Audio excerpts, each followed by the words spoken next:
Yo, what is up, everybody? Welcome to Tuesday night key unit Spec Talk. Uh, we kind of decided, kind of decided that tonight we're gonna take a break from the auctions. That everybody, kind of rest. There's been a lot of auctions the last week, a lot of charity auctions for the comic jabroni and just other auctions. So, we figured today we do something different instead of not showing up at all and then you know what's happening. Figure we come in, talk some spec, get a few spec like what you guys are specking on. You guys get a few specs that we're specking on, and just hang out and talk about that. Right now it's just me and Asian Lawman. Y'all know him. Uh, we're expecting a couple more here later. I know some of them get off work, taking a shower and stuff.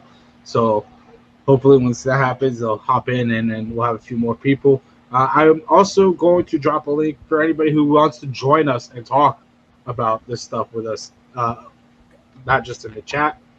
So if anybody in there wants to hang out and share some of their speculations, feel free.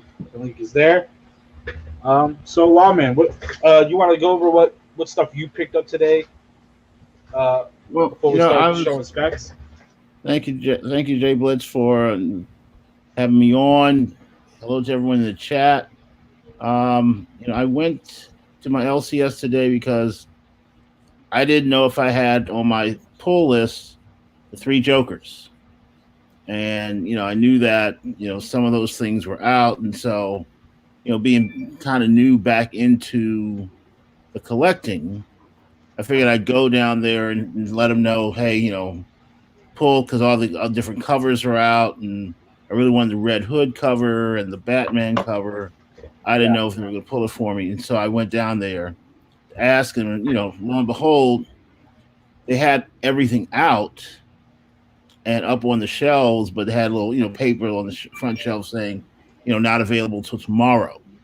And so I because I knew the store manager, I was like, well, can I just pull some and just stick them in my box for tomorrow? She was like, hey, DC's okay with us letting it go today, so you can actually buy your stuff today. And so I was like, okay, great, I'll take three of everything. And so I got all the different covers, and then I asked about the variants, and so I got the 1 in 25 and the 1 in 100 variant as well. So I'm kind Yeah, of both loaded. are really nice covers. Yeah, I'm kind of loaded with these lovely three Jokers, and decided I wanted to read it because so the artwork was really good, and I was there's been a lot of hype about this story, so I said let me read it and see what it's about because Joker's been a mainstay forever with Batman, and so it's in having the Red Hood, of course, made me figure okay, Jason Todd's going to be in there since he's the Red Hood. But what surprised me, and not to there's I mean, like I said, there's another main character that said that I did not expect to be there, and I was very surprised and very pleased to see it. So I think it's going to be a really good story.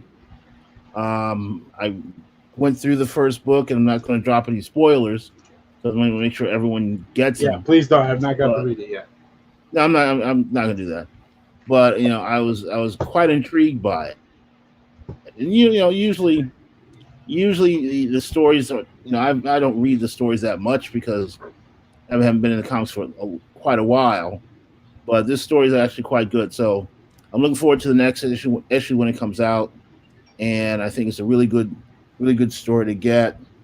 The covers are amazing.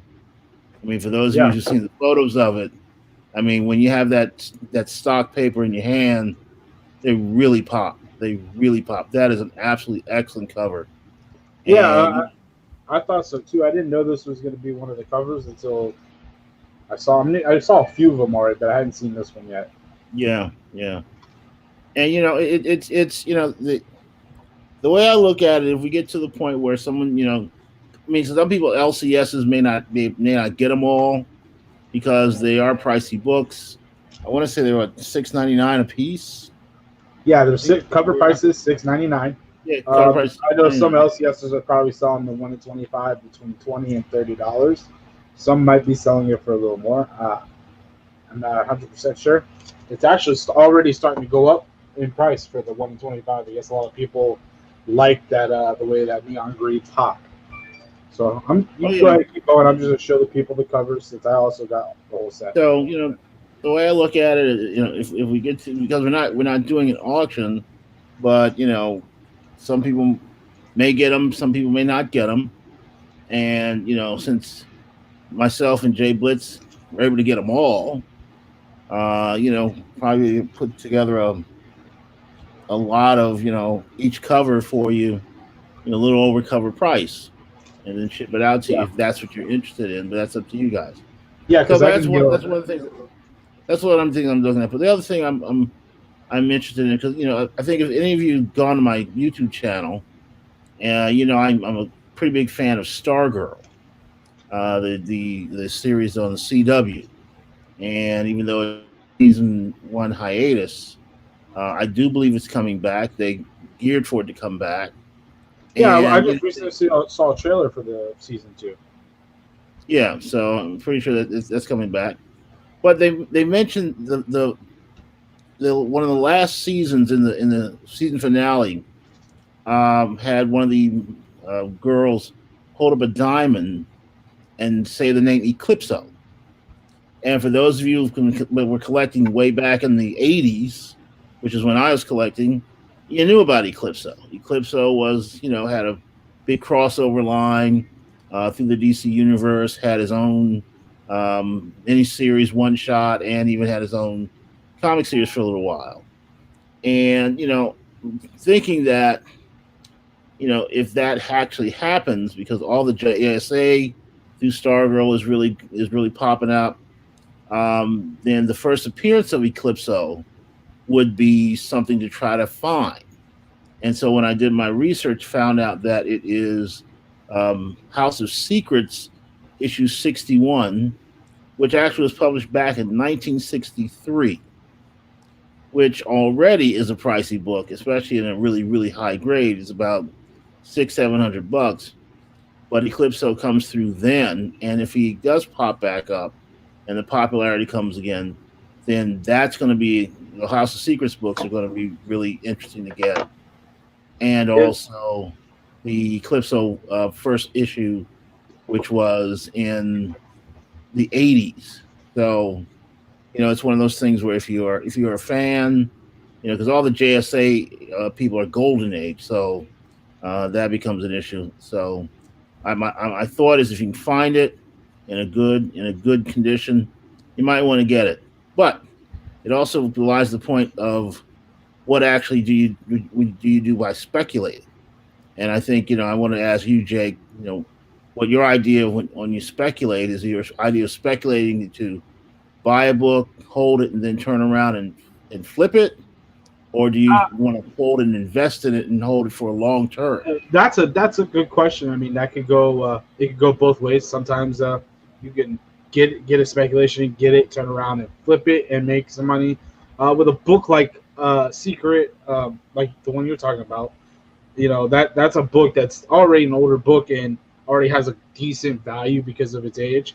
And I think that's a book for there's that speculation. If he's gonna come out with a TV show, it's just gonna boost it up more, that's definitely a book you invest and hold on to. Like some of the newer speculations, like some of those might be books you want to flip right away because they're good speculation right then, but later down the line, it isn't that hot. I mean, look at Bloodshot. Bloodshot was a good speculation book when they was dropping trailers and stuff, and it shot up in price for the first appearance of Bloodshot and the first appearance of Ninjak and all that stuff. And the movie came out and it bombed, and they just trashed. They went right to trash. So I think it all depends. You got to really know what you're specking on. You got to do the research, and you got to pay attention to how the market is. See, but my like there's a lot of spec on this Venom, the Venom line. Everyone, Yeah. Venom and Thor. That's those are hot spec books right now. And so the issue is, with all the Venom, is it my thought is if you want to invest in a book for Spec, is Venom 3 because that's recognized first appearance of Null. No, yep. And then when and he's Null, definitely going somewhere because he's intertwined with everything else. yeah, and he's getting his one shot in December. And Yep. so the thought is if you want to do the quick money, if he becomes really popular in December, then you'd flip the first Venom 3 then. But if he becomes integral into the Marvel universe, then he may be an investment like Hulk 181. Yeah, correct. And then that's I one of agree. the things you sit and hold. But that changes from investment, and it depends on how he's seen in the market. I agree with that. Quick thing, then fine. But so all the stuff that we see, like on Venom 9, on 7, and the variants and those type of things, for me, specking on those is just simply, buy them cheap, put them up, and then hope someone picks it up for you and goes. Yeah. But true first appearances, I don't know how important Dylan Brock is going to be in the whole Venom. Yeah, I have no idea. I'm telling you now. I just noticed we were in an auction. You were bidding on it. You just picked up a first Dylan Brock yourself, and that's a good pickup right now. I think Dylan Brock is you know how Miles Morales is the Spider-Man for the kids today. Yes, Dylan Brock. He's not Venom, but he is the Venom for the kids today. He's the young Avengers, all these younger characters that are like a Kid Hulk and all these characters. I think those are what's gonna lead some of these younger crowds into the future of comics, into wanting to keep comics going and wanting to read comics. So I think that's where he's gonna play a big part in it. Well, I understand it, but I understand like Miles Morales. First came on the scene in 2011, and it wasn't until after the movie Into the Spider-Verse Kids were noticing them. That they started noticing. So it took some time for him to build. Yeah. Dylan Brock, if they, I don't know if they're going to put him into the new Marvel Spider-Verse movie or what they plan on doing with him, but the issue is, for these characters to take hold and become really good investments, there's got to be some history that builds up with them. And I think that's what they're doing right now with them. Venom's been around. Venom's been around since 1988. Yeah, he's been around a long time. And Carnage was since I want to say 91. I picked up my 361 back then for $1.25. No one knew anything about Carnage. No one cared about Carnage. You cared about Venom. You didn't care about Carnage. And so you had Carnage. I put him in a bag, put him in my long box, and left him alone. In your garage. Yeah, well, all the things go. And it wasn't until I want to say 2 years ago, because Venom's had a couple runs. 1 or 2 years ago, when Carnage was mentioned that he's coming to the movies, then he starts to heat up. Oh yeah. And so then 361 becomes important. So it's one of those things where you sit and go, do I take Venom 9 and sit on him for 8-9 years to see what happens with him, and then read it, or do I just simply turn and flip them? While there are other people that want to take that time and use it, and that's a different investing. I sit on that is you keep 1, 2 for yourself. Really nice copies. If you have it graded 9.8, awesome, even better. And then you sit on 2, maybe 3 or 4, however many you feel comfortable, and then you pay attention again, like I said, to the market, and you sell a few, and that's how you learn how the market's going with them. Yes, like you said, it took time for them to build up Miles Morales and create a storyline for him, and that's what they're doing right now. I think with Dylan, he's starting to show up more in the Venom run. He just got his main appearance a little over a year ago. His main first appearance over a year ago. So, there's still way, way, way too much that they have to show us about. we are still trying to figure out what his power truly is within the comic books. So, and I think that's starting to come up. That's going to start coming up more and more, especially in this arc right now, because they're in a different area. They're near more of like they're you said you haven't read it yet. I don't want to spoil it, but they're in like an area where it enhances symbiote powers and stuff like that. And I think we all believe that Dylan Brock is like, he's not fully symbiote, but he's not fully a human either, and that's why he has the powers he has. You know what I'm saying? How old is Dylan Brock anyway? I think he's 11 or something in the story. I don't remember. He's not super old. I think he's like a young teenager for sure. Well, I mean, if you say he's 11, that means he's a preteen. So yeah, hold on.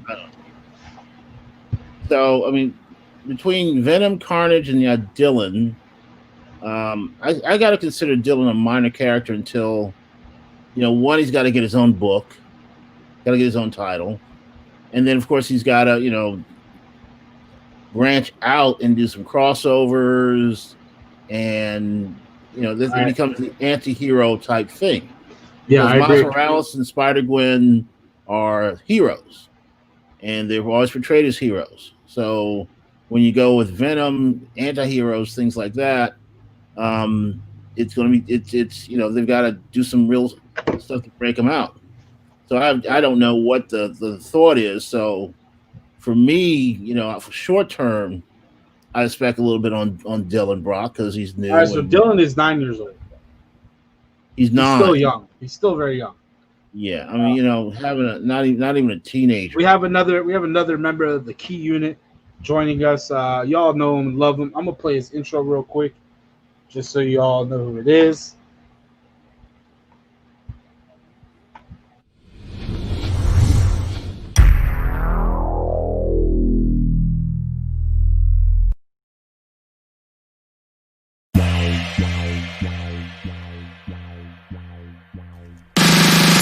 Jimmy Changa, having fun, getting nerdy, fly with Adrian APM, also known as Silent High, the comic cat. Full crowd, got pops like Funker, how you laughing now? Eating comics for breakfast, lunch, and dinner. A real winner, like DP and Spidey, talking about other superheroes. Let's open some mystery boxes and celebrate weirdos. Imagination never ends, united through comics, we all friends.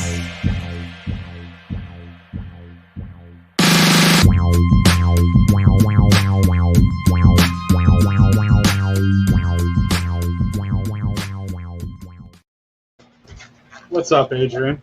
What's up, buddy? Wow. You liked it, didn't you?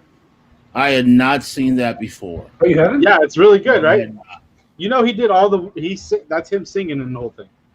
I don't doubt it. That's him. No, that is not me. That's my brother. Oh, your brother? I thought you said it was you one time. No, I'm on tracks. Like I sing, but Oh, okay. Well, that's his family. it's family. Yeah. So yeah, I think that's what this story is getting to, and we're talking about Venom. One of the things I'm specking on, I mean, it's short-term spec right now because I don't know for 100% sure, but I know in Venom 27, the most recent book, there's a few things that some people may have noticed, but I don't hear anybody talking about. I know everybody's talking about the first appearance of Codex.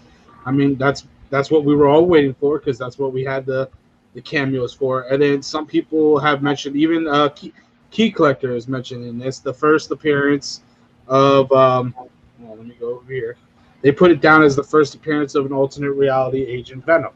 Now, the one thing I'm wondering is why isn't there any love or cameo appearance claims for, hold on, let me get to the right page, for this group right here. Make myself big. Oh yeah, there's that one variant issue that has that cover. Yes, the second print's gonna have this as the cover. Yeah. Guys, this is the first time we are seeing the Avengers with symbiotes, with actual symbiotes within a story that is actually within what's the word I'm looking for? I said it earlier. Within continuity. there might have been other characters that weren't in continuity, and we have seen them with Venomized and Carnageized on covers. But this is the first time we see them with actual symbiotes. We don't know what the symbiotes' names are. Apparently, they all have their own separate symbiotes, from what we believe. And the way their symbiotes react, I mean, in the storyline, there's one part where the symbiote Captain America is shot with an anti-symbiote ray gun by Virus, and it blasts, completely evaporates the top half of the symbiote, and it just comes back like nothing ever happened. That's kind of let me ask this: the symbiote world, because got Null's supposed to be the god of the symbiotes. correct. You have the Wraith, and because I hear Wraith, I think of Stargate Atlantis all the time. Yes. Yep. I don't know if that's the same ones or not, but I always think of them. So they have something to do with it. So what's the thought of this symbiote world interacting with our Marvel verse? I mean, is this supposed to be a full-time invasion like the Krulls and the Skrees? That's what it looks like it's building up to. Like Noel's gonna come and they're gonna bring all kinds of he's gonna bring all kinds of other symbiotes with him. And that's where I think, hold on, let me pull out a Venom 25. Just I think the Wraith, I think they're just Null's toilet sperm babies. No, what I think is the Wraith is maybe a Wraith species. Stargate Atlantis. I think the Wraith is probably a species that the symbiote planet may have took over at one time and completely, pretty much dominated, but they were a powerful species, and a few people like Wraith. Well, the Wraith, they're part of Null, or they were part of his. But yeah, that's what I'm saying. It could have been a species where they eventually, like Dylan Brock right now, the Wraith could have been the first species that was born from a Wraith planet species that was like a full Wraith, and a Wraith species that had a virus. Like that was symbioted with them, a symbiote that had in a Wraith. Kind of like Dylan Brock, where Dylan Brock's mother is fully human, and Eddie Brock had Venom symbiote in him, and then they had a kid. So now Dylan Brock is what I believe to be like half of a symbiote and half human, and that's why his powers are acted different. And that's why Noel wants to know who he is, right? Because maybe that's why like the character like Wraith, who we're about to see, might be one of the few characters that has the ability to beat Noel or help or guide us to the victory through the Noel. I don't know if they would do I don't know if it would end up being Dylan. Although I think he is just as powerful, to be honest with you, because he's learning to use his powers. So yeah, but he's 9 years old, right? So that's what I mean. They would never have him be the main, No, but unless they plan on putting him in Dragon Ball Z. Who here is Dragon Ball Z fans? I'm not. Okay, we're gonna go into an anime. Who knows? We might see Wraith take Dylan under his wing and help him teach him his powers if he has somewhat of powers or he has some kind of connection with him. So who knows what we're gonna see there? But yeah, this is what I'm seeing. We got make myself big. This is the centerfold of 25. There's another character in here we don't know. That's a cameo that no one's talking about, and that's this character right here. Right. We've got these like dragon-like character and this character coming out of his mouth right here that we don't know about. Oh no, that might be Wraith or something. Yeah, I think that's Wraith actually. But there's so much stuff. I mean, look, there's all kinds of different creatures that are coming with Null, and I think that's what this is showing you. That when he comes, he's not coming alone. Wraith. What a bunch of soulless creatures. And I think Wraith, right now, just from something a friend of mine told me, I believe that there's going to be another first appearance of a character that's going to help within that first, the Web of Venom Wraith, #1. There's going to be something big in that first issue. So, guys, I mean, I've already picked it up. I was going to pick up a few copies no matter what, just because it's a new book, and I actually like the Wraith character. I've read the nice Dilation Quest Wraith series recently. You talking about the one that comes out in December or whatever? Or? No, the one that comes out in September this month, I think, or October maybe. I'll tell you. I have it already pre-ordered and everything. But I think that's a character. When that book comes out, pick it up. Try to get as many copies of the AAB covers. You know, there's some really nice variants out there.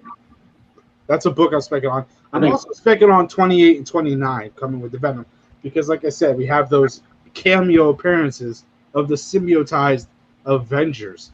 Now, I don't know if they're going to be big for very long. If you all have read the story, you all know Venom is not in a normal universe or a normal time period of the universe at the moment. So they might end up leaving that part and going back to their normal timeline or their normal universe. But that might just be a glimpse of what could happen when Noel does arrive. I mean, I think Wraith is gone no matter what. He's gonna.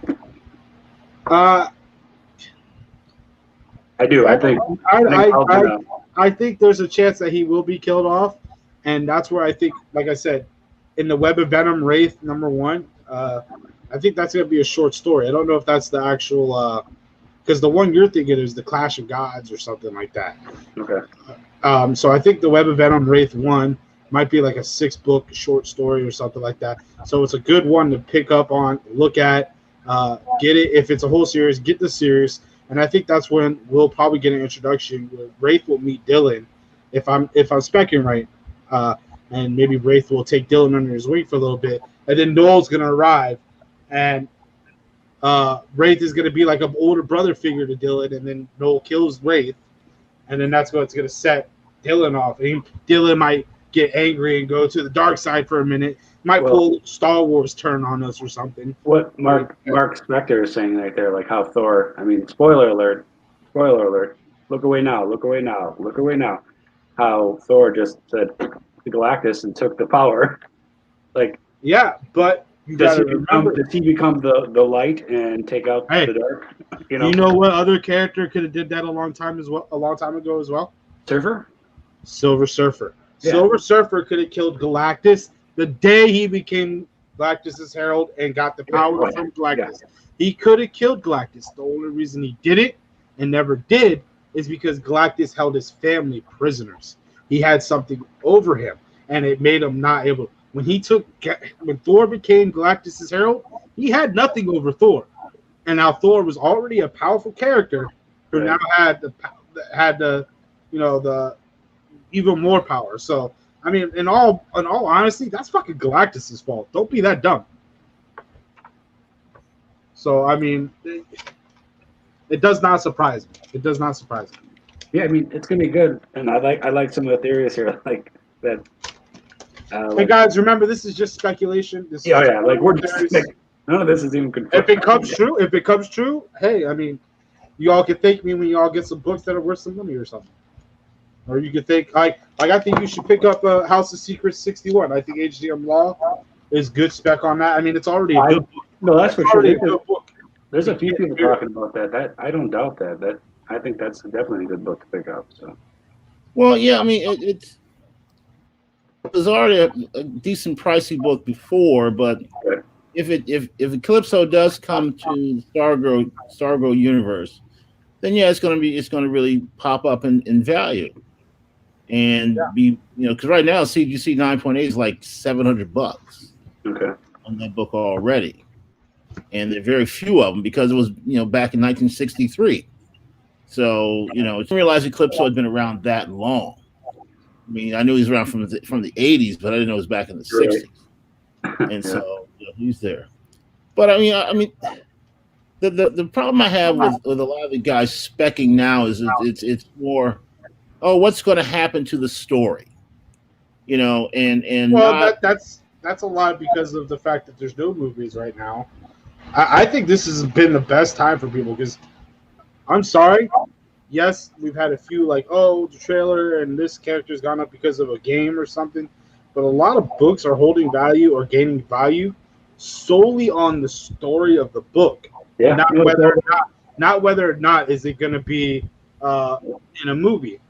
Yeah. I'm specking on Venom because I'm enjoying the story. People are specking on Venom 3 because it's the first appearance of Noel, and they're trying to see where this story of Noel is going to go because everybody's like, Noel's coming, Noel's coming. It's kind of like when we all watched Game of Thrones. Every time they said, okay, if you read it, watched it, whatever, every time they said winter is coming, you're like, okay, I'm interested. What the hell? What is it? What does it mean? Like we kind of had a clue. We kind of knew about the White Walkers a little bit, but we weren't really sure what they meant by winter is coming because that shit. It was always winter. It seemed like Right. in the north. So right now, comic books are going up in value. Comic books are holding value purely on story because we can't go watch movies in movie theaters. Movies aren't coming out. TV shows have been delayed. All this stuff has been delayed. Yeah, when we hear like new news, it helps the price on some books, and that's cool and that's great. But there's stories like Venom and stories like Thor right now. Like Thor 4 has been rumored, or they're talking about Thor 4 that coming out soon. Whenever all this shit's ending. But look is that movie going to raise the cost of this current Thor run at all? No. But look at Death Metal. Look at Empire. All those story runs. I mean, there's not that much spec going on there. I mean, I think. What are you talking about? The Robin King. One character who's done really nothing right now. Who's doing nothing, but right now the story is good because everybody enjoys the story with Batman Who Laughs in it. We got a new Batman Who Laughs character, the Darkest Knight, that came out in Death Metal 2 with his cameo and his first appearance in Death Metal 3. We got the new character, Robin King. People are really excited about him. People are going to get these books. I mean, today I picked up this book. The Death Metal guidebook. This is the 1 in 25. I went and picked it up. I had it in my box. I didn't pay for it last weekend, but I had it in my box. And I got it because I'm going to read it. And I want to know, this is like a guidebook. I'm not exactly sure what they mean by it, but hey, that's a good book. I went and picked up more of I got these second prints today for the Dark Knight Legends because it's a hot book. People like it. If they can't get it, I got a couple and I got some for myself. But Jay, you're specking on short term, which is fine. I'm not. No, that isn't even spec. I'm enjoying the story. Other people are enjoying the story. But it's what we call in the criminal defense world, possession with intent to distribute. You don't have 3 copies or 6 copies because you're keeping them all. Okay, you got them with the intent that you're going to sell some of them. Possession with intent to distribute. Okay, that's what that is. So, hey, look at this. I got what you need. I got what you need. I know. See, that's just it. That's all we are. That's all we are. More. We got a couple of these. And we're like, hey, if you in the chat want it, we got it. We'll give you a good deal for it. I picked this up. We're like your dealers, people. We're your dealers. I picked this one up. I got that too yesterday. We got stuff. In your Comic Tom box? We got everything. I love this cover. But the difference. That's great cover. I understand you like that cover, and you got Jeff Silversmith had 6 of those last week. You got who had 6? Yeah, huh? Who had 6? I mean, Jeff Silversmith. Jeff Silversmith had 6 of them. I mean, like you walk into your LCS. It's like going to the drug distributor.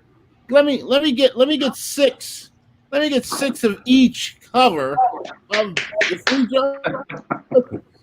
Let me get because I have absolutely no intention of keeping them all. I plan on going on my auctions, Saturday night, selling them and possession with intent to distribute. So fine, you've got it because you plan on selling it because other people can't get, and that's fine.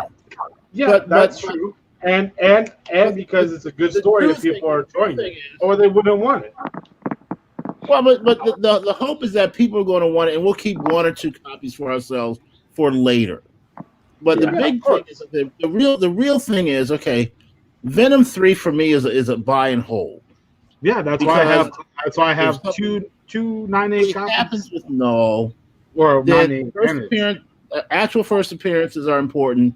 And then if he gets his own title, which I think is that one shot that's coming out in December, which I think they said he's getting, that's the next thing. And it's the same with all characters. Because I mean, you look through all the years, the publishers put out hundreds of different characters each year, with the thought someone's going to catch on, some are not. Like Punchline, we got Punchline up now because they figure Harley Quinn's a little used. Harley Quinn, Poison Ivy, when they have them doing their little thing. So let's put Punchline in, and now that'll jazz up the thing because Joker's still good. So Punchline's the next character. If she really does well, then she'll hold some value. And so, the big thing is getting first appearances and first issues of their own title. That's always the big thing. That's always the big thing, of course. That's always the big thing. And all the rest is just, okay, I'm just going to have it to, if people need it, people want it, and people. How many times do you have people who buy comic books and never open them? Never read them. Oh, yeah, all the time. They buy them for the covers, and they'll look at you like, "Don't open the book. Don't mess up the book." I buy it for the cover, and so we got all these covers coming out. I got 5 different covers of this 3 Jokers thing, and I'm sitting there going, and I bought it. Yeah, I mean, see, there we go. Which one's that? I don't know. Thor 6. We're Greg Horn. That's what? Oh, Thor, really? Thor 6, Greg Horn. Wow, has absolutely nothing to do with Thor whatsoever. How does it not have anything to do? Does she even live in Asgard? Yes, this is what's her name? The one who's like the female version of Loki, basically. Yeah, I agree with Andrew. On the side note, they should move forward with Punchline and get that, because it's gonna. I feel like if it keeps slowing down, like nobody's even talking about Punchline right now. Well, I mean, like I said, her first appearance, the cameo, and all that stuff. It looks like she's gonna be around in DC because now they're doing the 3 Jokers, and I'm sure they're gonna put her she's in the Joker Wars, so they're putting her all through that. So, and we're about to see kind of like her story, right? I think it's going to get to that point. With Punchline. So for me, I've got her first appearance. I've got the 1 in 25 variant on 92, and I'm kind of just going to hold on that, and that's going to be my long-term investment as far as Punchline character, in case she does well. But you got to understand, like 10 years ago, when variants was really started getting, you had all the publishers would do a storyline and then reboot the series. I mean, they just reboot the series because they've done that story, reboot the series, put out a bunch of variants for people to go crazy on, and then you spend your money for a lot of variants, and then all of a sudden, after 6 months, they drop in value, they cool down, and you settle. I mean, are we not repeating that same pattern now with all these variants with Venom and Thor and Second Prince and Strange Academy? Well, what's that book that's going to have 70 variants? Which book is that? Do you guys know? I forget. Detective Comics 1027. Is that the one that's going to have 70? Yeah, the one that's. See that? I mean, obviously there have been variants where there's been more than 70, right? Where they're saying it's Batman's 1,000th appearance in Detective Comics. Batman came out in 27. Technically, 1026 would have been his 1,000th appearance. Just saying. Because you got to count 27. 70 variants, and then of course you got this variants, which is insane. Unknown store, Beyond Comics store variant. Everyone's got their store variants. Buy my store variant, then you got to find that. Then it's like, okay, selling that. Everyone's selling that. I mean, people don't read the books anymore. Yeah. Well, that's why when I buy them, like not the variants, but I'll buy, if I'm at the shop, I will buy the normal and I will buy the variant because I do want to read the actual book itself. Like, because I like it. I like to see what happens. I have one that I don't open and one that I do open. But there are a lot of people who actually will say. That's a more of the Enchantress, by the way. More people will say right off the bat, though. They'll tell you. They'll say, yes, I just buy them for the covers. Like there are people who just buy them for the covers now, even if they don't sell. They're saying I literally just buy them for the covers, and I guess that's fine because you're collecting art. That's what you're doing, you know. Yeah. But Yeah. I mean, I get it. But 70 covers, all that. It's like, No, that's too many covers.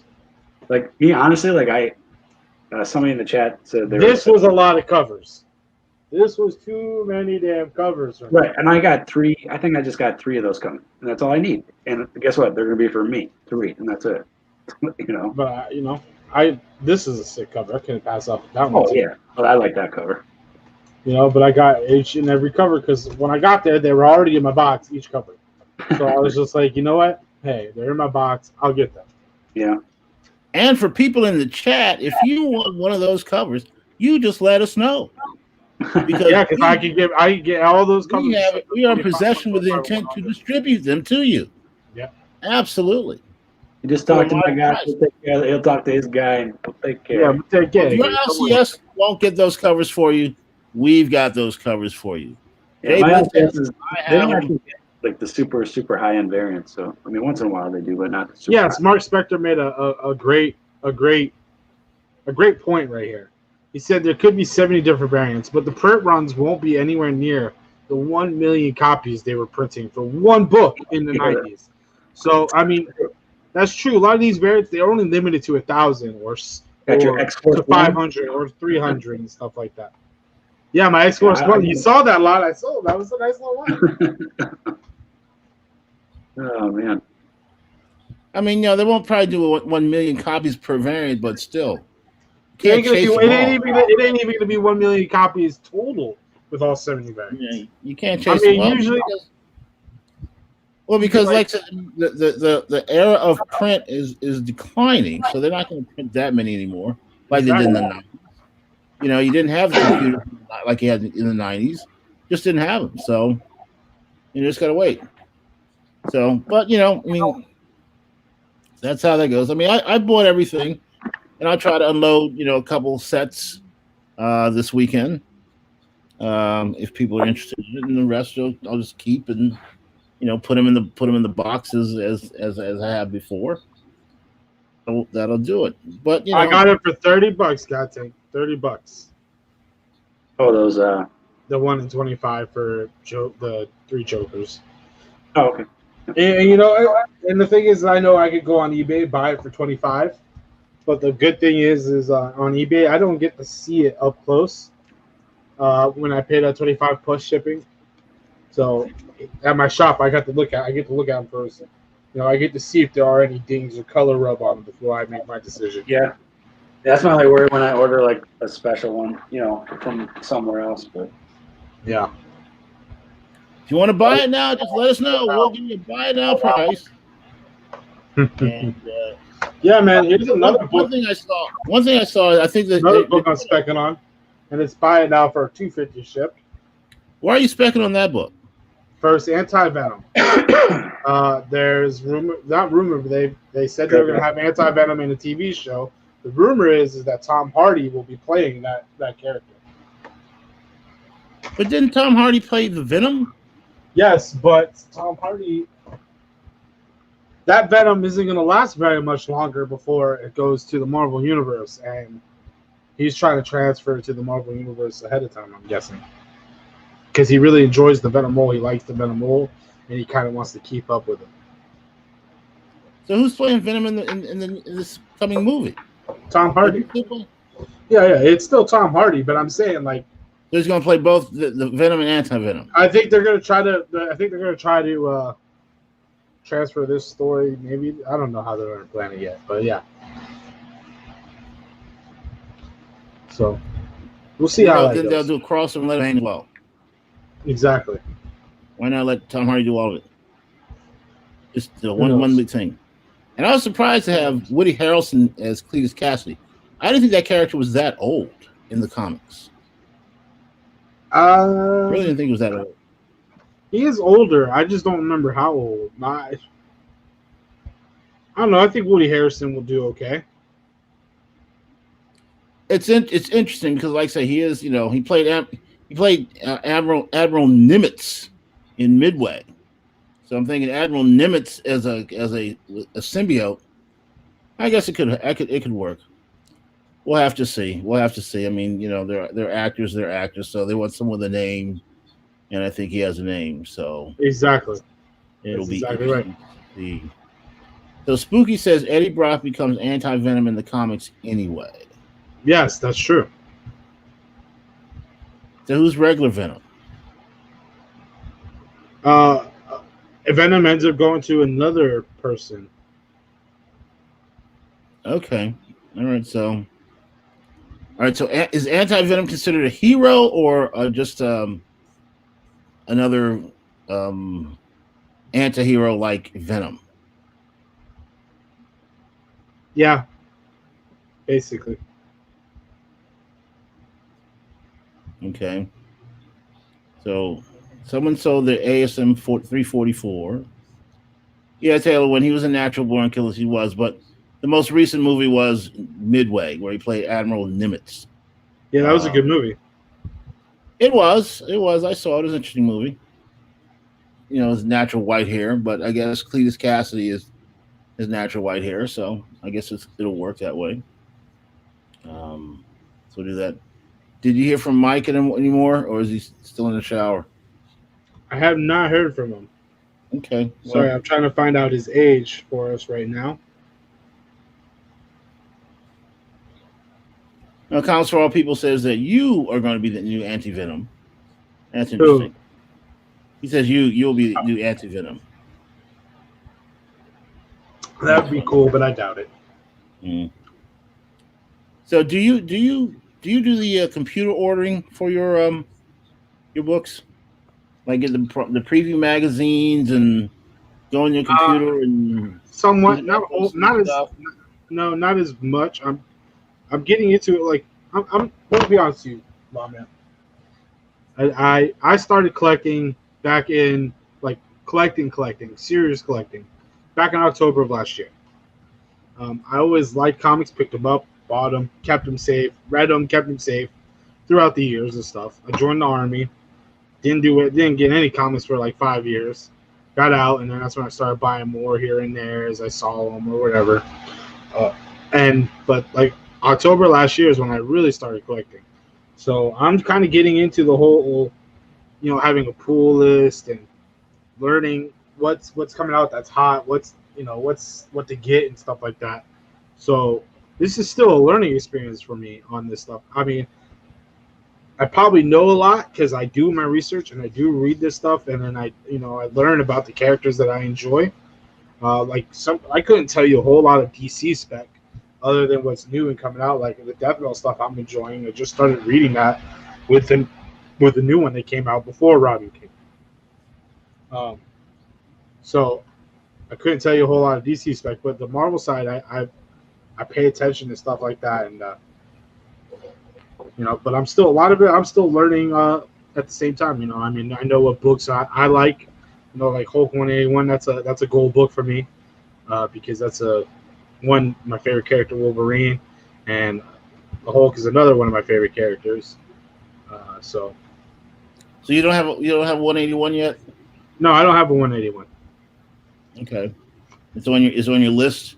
It's on my list. I've been saving up for it. That was the next one. That one or Giant Size X-Men, number one. Okay, all right. So you want Giant Size X-Men, Hulk 181. You want the basic, really good investment books. Yeah, books that involve characters that I enjoy and that are the big keys to have for that. Because usually I like to start with the harder books. When I did Walking Dead, I didn't start with number one because I tried doing that for the longest time, and I just didn't start with it. So I started collecting everything else before I got to number one. But I kind of, as I'm collecting now, I'm learning. I gotta collect that other stuff before I can get the big books sometimes. So, well, I mean, like I say, collect what you can afford and what doesn't break your bank, and then exactly get to the others when you can or if you can. And that's the thing. Like we do these auctions and stuff. I enjoy doing them because there's a lot of people out there who can't find certain stuff, and I find stuff all the time in my area. I've come to notice that. In some states, in some areas across the country, you find more of certain books in that area than you do of other books in other areas. Um, so, I enjoy getting stuff, finding stuff for people, trying to get them stuff they like. Help them find their grails, and Yeah, then it helps me build money to get my grails at the same time. Um, yeah, I try not to put too much of. I use my paychecks for my bills. You know what I'm saying? So the all the comic book stuff, mainly from that, helps me get my grails. So if it takes me it took me months before I got my Walking Dead one. God Tank, CFAP, a lot of people in the chat right now know I've been talking about getting that Walking Dead one for months. I mean, before I even met Adrian, that was a goal for me to get. And I met you, like 3 months ago, Adrian? A little further in than that, but So I enjoy doing it. Sometimes I set myself back because I get so much stuff, but I know in the end I'm gonna turn around and rebuild that little that little investment I have saved up for that. well, I mean, that's like I said, comics are a hobby for me, and I got back Yes, this is into a hobby. it. It's I enjoy them, and I enjoy being on the auctions and buying and selling them, getting and seeing what I have and what I didn't have. One of the first things I did when I got back into it was bought my big books back because I had them when they first came out, and then sold them when I was going through my divorce because I needed money. And so the first thing I was able to do when got back on my feet was go back and started replacing some of them. And so slowly but surely we got them. And then I was like, okay, well, So buy you're a couple kind of more. you're kind of new to collecting again yourself. Well, yeah, I mean, I just got back into it because of COVID. I mean, like I said, I kept my long boxes. I had 21 long boxes. I've always had them with me, but decided just to start going through them because of COVID. Finally had the time because of the isolation, so let me start going through them, and started going through them and started looking them up and said, well, let me modernize them because the thought was I was going to take the good ones that were worth anything and get them graded and then separate those out, and the ones that weren't worth anything I was going to donate to Children's Hospital. And because again I said no reason for me to have all these books when I can get some kids back into comics, and not the real violent ones and all that stuff, just the good superheroes. The good guys are the good guys. Superman is liked, he's revered, and no one's just talking about someone getting poked in the eye, like someone's trying to kill the children and all that stuff. So that was the thing that got me back. And so then started watching the auctions on YouTube and seeing the community, and then I said, well, hey, I can throw a video down, and just started getting to the thing. So the new stuff was not something I was really trying to look to get into, but it kind of fell into it because I still like Batman, and so I read him, and I'll pick up.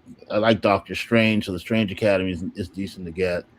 And then I've got Thor because I've always liked Thor, even from the '60s. I mean, I guess you guys never saw the Thor cartoons. I think just clips, but not obviously not. Yeah, not like I was sitting down in my freaking living room watching them. Well, obviously not. I mean, you got to go on YouTube and you can find them. But from 1966, you can see the Thor cartoons. But I've always loved Thor, so getting back into him was fine. So it's kind of different with all the Donny Cates stuff and everything. So but I pull those titles because that's what I read, and I'll read them. But the rest I just simply like the back issues and things like that. Now, one thing I noticed is that it's hard to get Silver Age over an 8.0 when it gets graded. And when I did my research, that's to get the real money on Silver Age, it's got to be over an 8.0. And it's not. It just if it's not over an 8.0, it's tough. You didn't sell that one? No, I was surprised nobody wanted that. And well, For an I know. What did you start at 450? No, 250. 250. Yeah, I don't know. I guess you have to be a Spidey fan. I mean, that's my view on it. But, you gotta want to have it. So. Well, I mean, what was the significance of that one? It's his it's annual. It's his parents. Like it's the first appearance of Peter Parker's parents. Oh, okay. So, how did you get that book? How did I get? Just through like another friend, basically. It's not mine. It was not originally mine. So. Oh, okay. You selling it for somebody? No, it's mine now. Oh, they just gave it to you. No, I bought it. So. Okay. Well, however you got it, you got it. So it's one of those things. So I bought it, and I'm just like, yeah. I thought maybe I'd reslab it, but I'm not going to reslab it. I'm just going to sell it. So. See, now that's also I don't plan on ever reslabbing my books. Well, just with the older one, I don't know. It's again, because if I send it in and something happens to the book and I get a lower grade, I will not be happy. Oh yeah. And and the way CGC has been working is that anything that happens up until it gets to that grader's hands is not their responsibility. Because I've heard people send it in, and to get cleaned and pressed, they send it to a third party, comes back in worse shape, and they get a worse grade. All right. And that's a gamble you take when you try to to game them, because I mean they know people are gonna get a grade, not like it, and resubmit it. And they have on their form, you can just resubmit it on the form, but they take it out and they'll take it raw and resubmit it again. And I'm like, okay, because they're trying to see if they can get a different grader on a different day who's feeling much better and give them a better grade. Right. But the converse is true, that you might get a worse grader on the worst day. Yeah. And he might really ding you really bad. And and do that to you. Yeah. I got like 20 books coming, either like it'll probably be in September-ish, right? October, coming back. Yeah. So trust me, I'm just like, man, I hope someone like there's some good ones in there. So in the books I found in the raw, it's a couple of books I have in my box. Yeah. I mean, perfect example, and not trying to do anything, or not trying to flex or anything like that. My Werewolf by Night, 32. Nice book. Nice book. I sent it in. I got a clean and press, and I sent it in, and it came 9.4. I was showing it to someone else, and they said, "Hey, do you know the difference between a 9.4 and a 9.6 is like double?" And I said, "Yeah, I understand that, but I'm not one to try to chase the grade for it." And he's like, "Well, give it to me. I'll, I can clean and press it and do it." And I said, blow me up there, Jay. Yeah, I'm sorry. And I said, I've got this massive spine roll that they didn't press that out. It can't be pressed out. You can take me back again.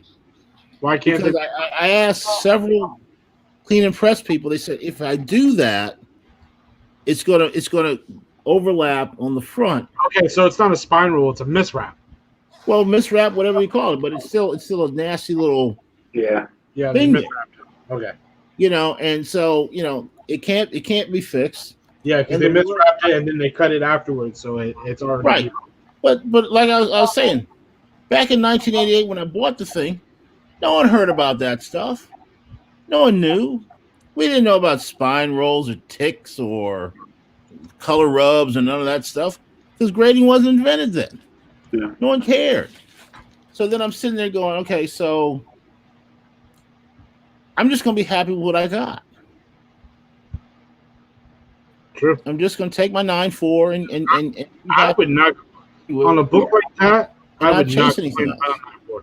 I would not complain about a 9.4 on a book like that. Yeah, right. I mean, that's no. That's at least a $4,000. I know you don't care about price, but that's at least a $4,000 book.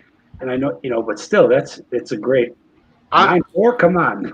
I think it's ridiculous how, and I know a lot of people think this. I think it's ridiculous how a 9.8, the price between a 9.8 and a 9.6 and a 9.4, how big a difference is. When the issue that can make the difference in that could be the tiniest thing. Do you know the issue between a 9.8 and a 9.6 could be simply someone's fingerprint that isn't even noticeable without a magnifying glass or a certain light? It isn't even noticeable. Doesn't ruin the presentation. Doesn't ruin anything on the book. But a fingerprint, a single fingerprint, can change a book from a 9.8 to a 9.6. Right. Yeah. And Bruce, now, Two fingerprints can change. you're about to answer Bruce too. So let's. Bruce Watman has a nice question. He says, "How do you know what books to send and get graded?" Yeah, I was going to go to that. And I think that's a good question for us to answer, because we all probably have different viewpoints on that. Yeah. So I would like to answer that for Bruce. So give your opinion on that, Adrian. Okay. Yeah, I was going to honestly say sometimes me grading a book, it might be to make a profit. Like if I find a book for $50 in the raw, that I know potentially at a 9.8 could be worth $1,300, I'm probably going to grade it, But then there's also books I've gotten graded just because the sentimental value, I read it, and when the grade comes back, it doesn't matter. Like, I don't care if it's a 3.0. I don't care if it's a 1. I don't care if it's a 6. It's because it means something to me, so I keep it, Yeah, I mean, like I said, there's always going to be that chance you want to, send a grade to flip it. But honestly, the price isn't terrible. If you send in 2 books, you're not spending much money. I mean, but mainly through times that I've graded books, they've all stayed with me because they've all been like major keys. So, and they're still with me, and I'm not going to get rid of those ever. But, So Jay, what's your theory on it? How do you decide what you want to grade and what you don't? Well, that's a good question. The way I look at it, you got to look at the book. Books like Venom 3, that's a book you get graded, especially if you look at it. Like I have a copy. Y'all know I like to look at my stuff always. I like to look at my stuff meticulously. You guys look with black glass. Some people use a black light to help find fingerprints and maybe if someone put in some kind of rescore, like marked it a black area with black in order to fix a color rub or something. All right, guys, hold on. We got one more guy from the Key Unit. Y'all know who he is. He's the master with the background. He has the figures, the comics. Oh my God! Another intro. What's up, everybody? All right. I don't have an intro for him. Thank God. But yet he still has a book in the background trying to flex a little bit. Of course. Hey, I can't flex like you, Lawman. You got the books. Oh yeah, you got the. As long as you remember that, son. As long as you remember that, that's the important thing. Right, you remember that. Don't make me pull something out. So on my concept, you got this Venom 3. You want to look, of course, you want to look on your spine for your tits.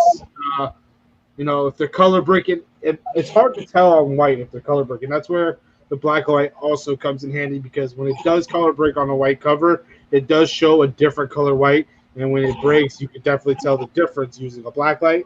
You want to look for color rubs and stuff like that. So this is a book I would get graded. Now, would I turn around and get? Let's see. Come on, flex just a little. This book right here. Actually, I don't know. I don't know anything about it. What if it was your favorite book, though? Would you get it graded? Yeah, it has a certificate. I just realized this. I look at it. It's a certificate on 600. So yeah, I probably would get that one. Possibly. If I looked it up and I saw the value, if this book is a $20 book before grade, and I turn around and look at it and the book graded in a 9.8 sells for $50, I'm not going to get it graded unless it has some kind of key that could be significant in the future. But I'm not going to get it graded because I'm not going to spend $35 and make the book only $15 worth $15 more. Because now I got $30 in the grade and I got $20 into a $20 book. So in the end, I just even out. I'm not going to grade a book that I'm even out on, unless there's some kind of significant key. Bruce, what? I saw this question a while ago, and there are a lot of people that don't like to grade books. Yep. I simply say you have to grade the books mean, great. Like I said, I grew up when grading wasn't around. Okay, so last 20 years, grading's been around, and I understand the need for it on important books. Okay, and valuable books that increase. Example: the question was, the guy says, I have a run of Spider-Man that I need to decide whether I want to get graded or not. And I asked him, I said, well, what's your run? He said 1 to 300 was his run. Oh, wow. Okay. So I told him, I said, okay, you really want to get that. It's very costly to get graded, but you really should, because a Spider-Man 1 at an 8.0 raw is $50,000. Good Lord. But if it's graded, it's $80,000. Woo. Okay? Spending whatever percentage CGC requires of you to pay them, it's probably a couple $100 to grade it, to see a jump in value of $30,000. Right. Worth it every time. That makes you say, okay, I kind of need to grade that. Where it also becomes important for you is if you're like me, who's in their 50s, and you're looking at a collection that you've had from the beginning, and you're sitting there going, at some point in time, I'm not going to be around. My kids are going to be around. Right. What gives them the best chance of getting the best value for this collection when they need to sell it? Because if it sits raw at an estate sale, someone like me or Collectibles or Adrian or Jay are going to walk in there and go, I see you got a collection of comic books here. I'll give you $100 for the whole lot. Right. Or if your family member, whoever has it, has no clue what it is and just thinks it's just a bunch of paper, Right. birdcage lining, they're going to go, well, give me $500 and we're good. And so then next thing you know, everything you've got, that ASM run from 1 to 300 or 200 or 400, which is worth so much money, is gone for pennies. Okay? And then it becomes an issue for you to allow them to get the best value because it becomes worth getting graded. And that's why I say important books, true key, should be graded. Yep. Because it protects the value, protects your family member from being taken advantage of. Yeah, because they're gonna go like, they're gonna be like, yeah, this is just a comic book. But if you have this, they're gonna be like, well, this is encased, this is protected. There's a reason why. Yeah. Right. And they're gonna be like, all right, well, I see it has all the information. Let me look this up. And they'll look it up. It becomes easy to look it up.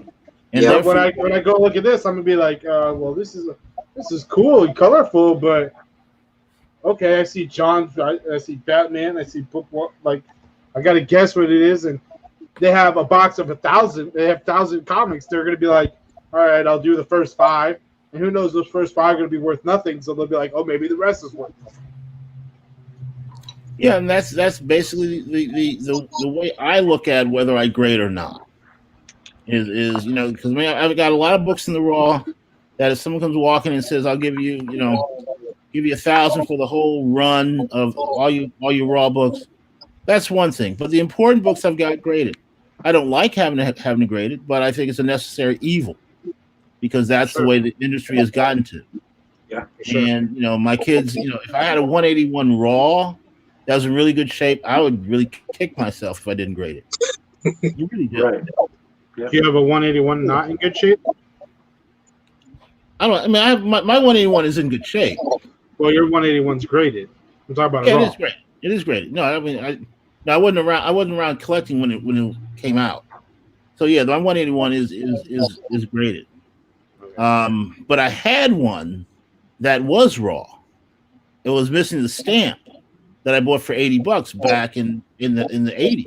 And believe it or not, that even though it's frowned upon, but that value stamp doesn't affect the story, and sometimes it really doesn't affect the price too much for people.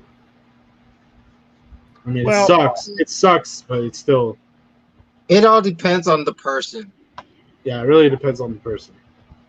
Well, it depends on the well. Like I said, I ended up selling it because I needed money. My comic shop bought it from me when I was going through my divorce. I mean, like I said, they cherry picked through my collection. And like I said, I mean, they paid me $1,200 for all the good books in my collection. So I had 2 ASM 300s, my Hulk 181, Turtles 1 third print, and a bunch of other stuff. Iron Man 1, Submariner 1, a bunch of those things. And you know, they offered me $1,200 for that, or $1,100 for my entire collection of 20 long boxes. Yeah, I had to pay them to sell my entire collection. Oh wow! And so I didn't do that. I just said, okay, you can take the ones that you want. I need the $1,200. I need the extra $100. And then just kept the rest. And so going back through, once I started back into it, that's why I'm so surprised when I find these books that have now become important, because the Werewolf by Night was there. It had always been there. I bought that for $5 back in 1988. And they didn't ask for that. And so now, whoa, look at that. It's a great little book. Right. And stuff like that. And that's why when I found it, I said, okay, I've got to get that graded. Because as soon as I found it and I posted on Instagram, I got, one of our lovely friendly people, Mr. Chino, was going, I want that book. I want that book. I want that book. I want that book. I want that book. What do you want? What do you want? What do you want? What do you want? What do you want? And I said, dude. He's like, give it to me, bro. I want it, bro. I want it, bro. I want it, bro. I want it, bro. You know how he is with the bro thing. Too much monster. He has too much monster he's drinking. I said, look, He's all jacked up on monster. Way too much monster. Bro, come on, bro. Come on, bro. Come on, bro. I just ate all my games. How much for your books? That's right. Come on, what are you looking for, bro? I want that Wolverine. Just give me the Wolverine. Put it. Yeah. So I said, bro. I want them all, bro. Come on, bro. Want them all. Just give it to me. He's like, we're going to San Diego. What do you want me to find for you, bro? What do you want me to find for you, bro? Don't by night, bro. By night, bro. Bro.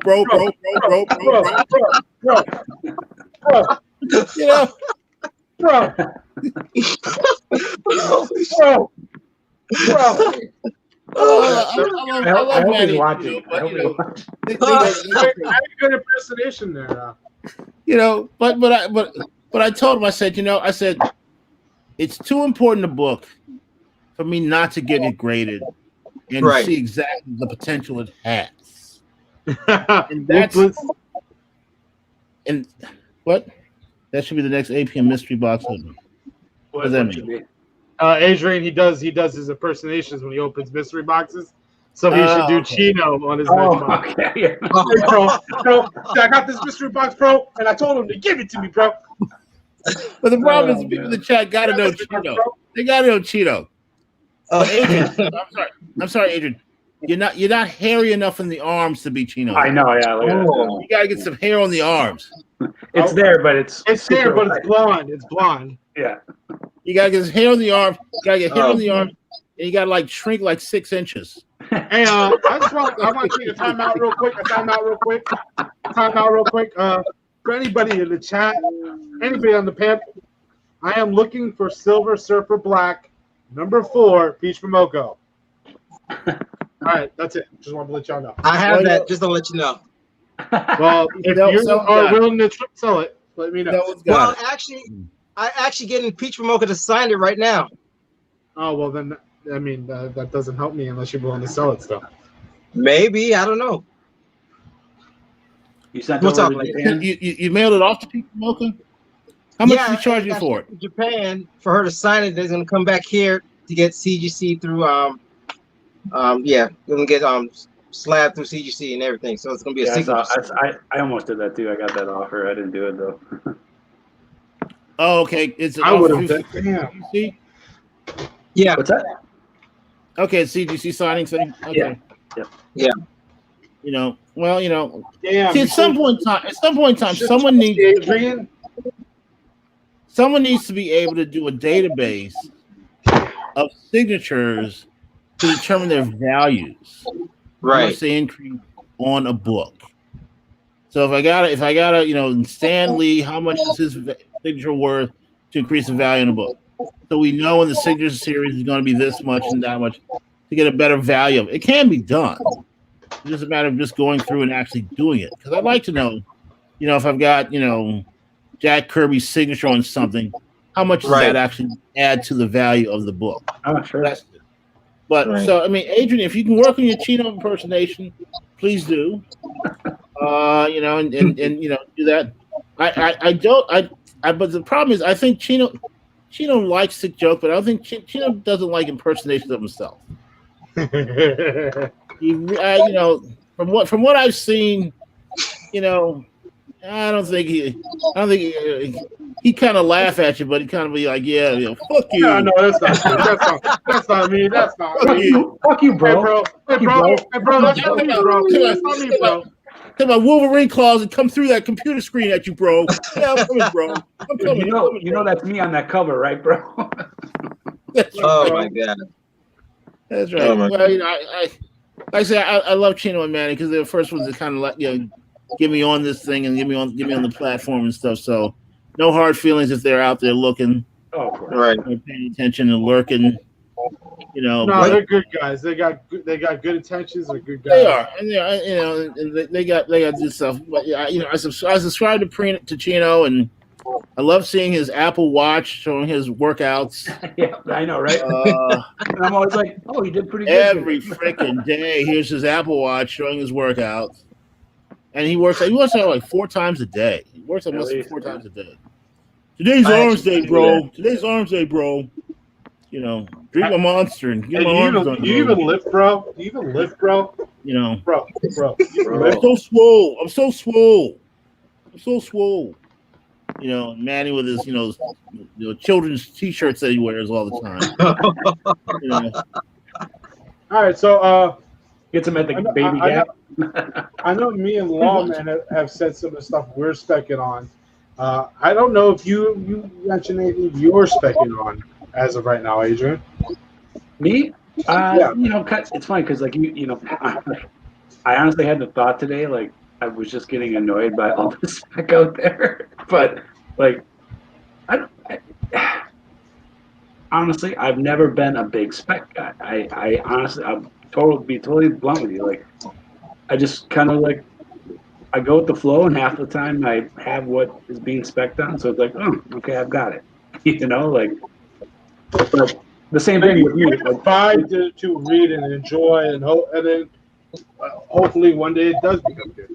Yeah, what I mean, what I was talking about with you guys when I was talking about raids and stuff, it's not like I don't, obviously I was giving my own version, speculation what I think is going to happen. And so it's not like I don't spec, but it's like I don't try to do it to, honestly, I've told a couple of you guys before, like I don't go out of my way to get certain books. Like I'll just go and grab it. If it's not there, I'm like, I guess I'm screwed.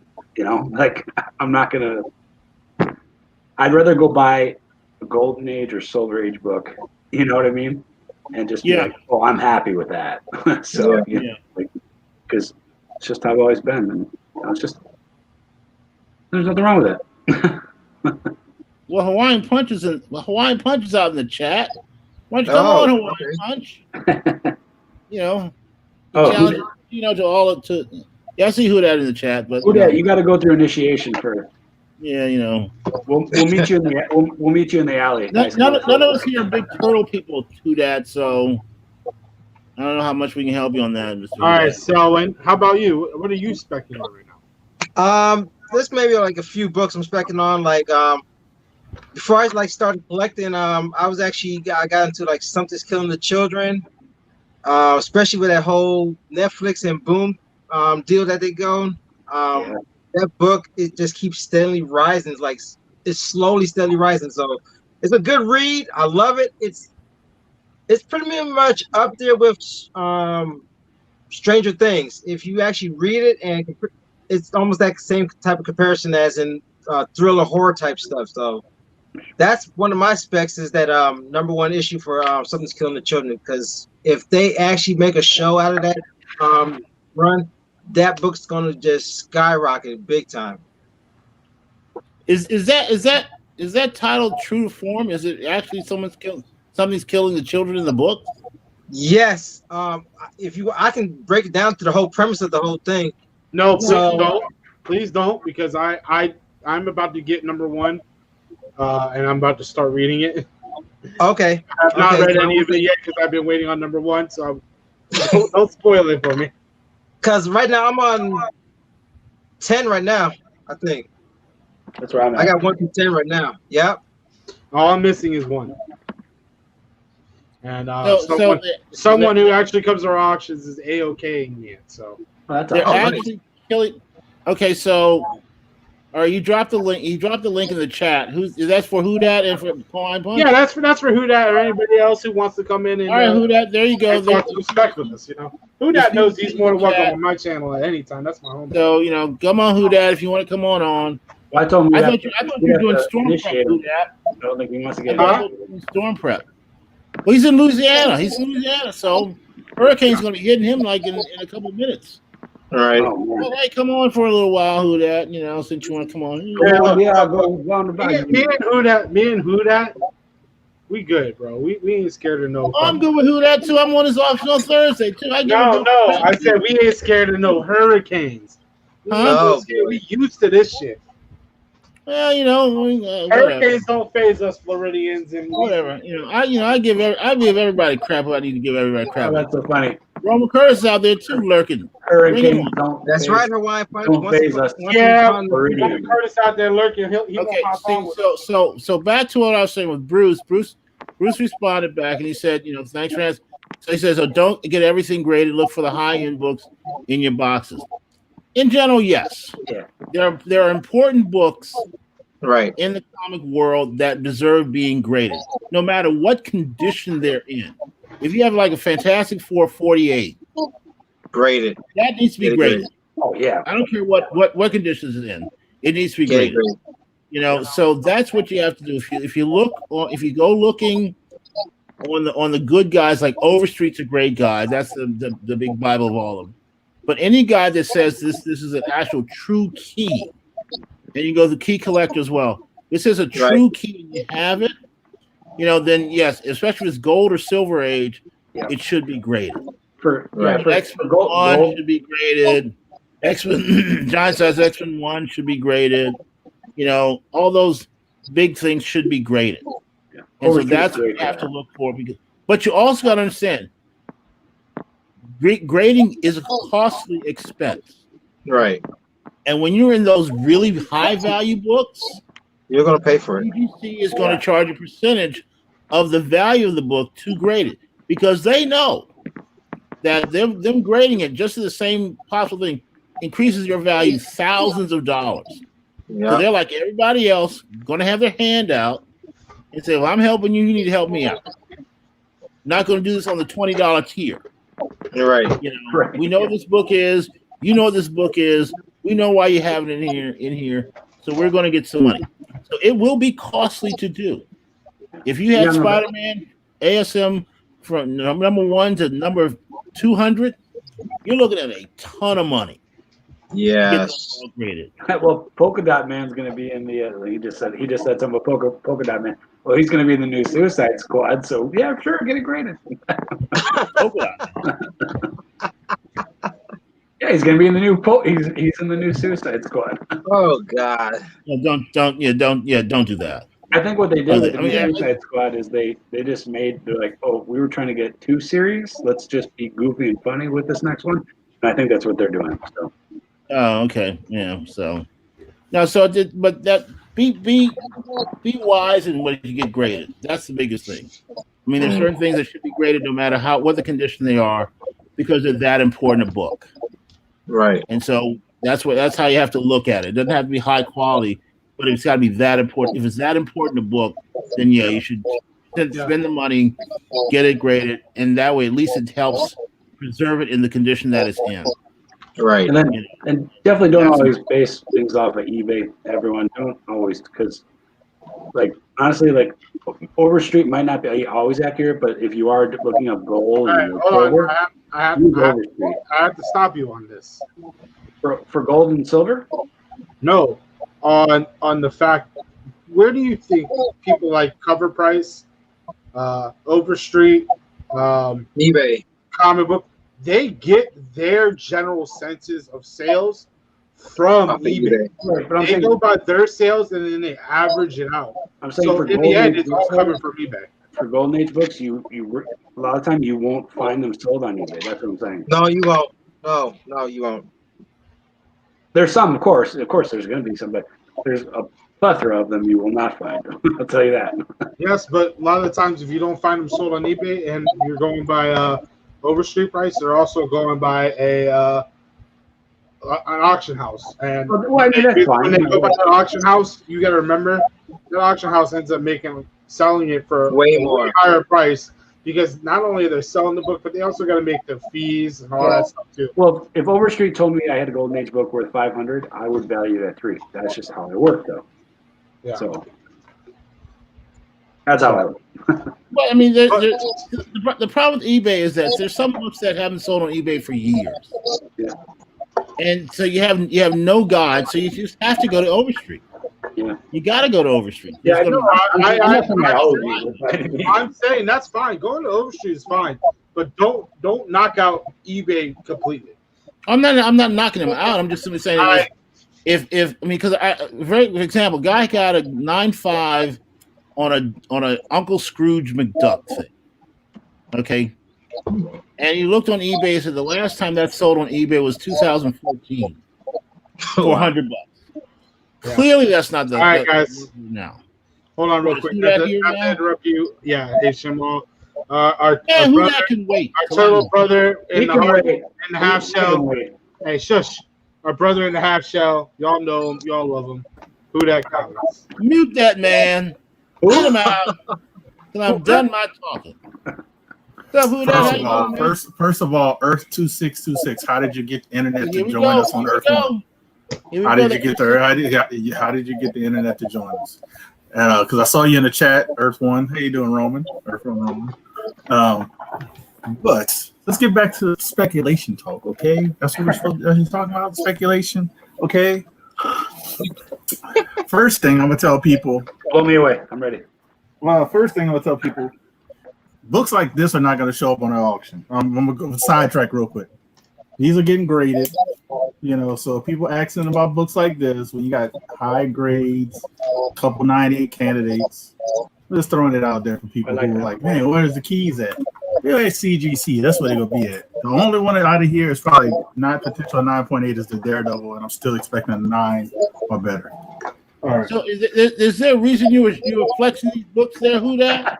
Because you flexed earlier. You flexed earlier, sir. Is there a reason you flexing these books? Who that? You flexed want flexing earlier, books, sir. Baby? I can pull my CGC pile out too. You ain't got no spec books, baby. Well, let me talk about. All right, Thor 5. I'm gonna start Thor 5.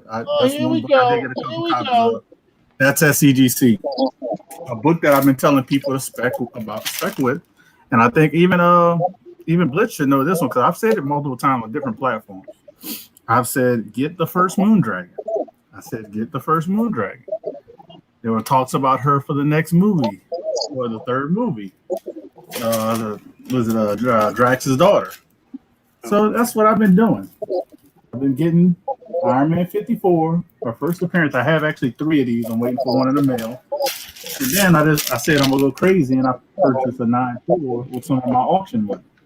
So this is a book I've been telling people, Iron Man 54, first appearance of Moondragon. Get it while you can get it. Everybody's looking for these new books. Get these. This is Selwyn. Yeah. Someone wants a $2 copy of the first appearance of Moondragon, and you go, who? And they say Moondragon, the girl with the bald head. Then you know.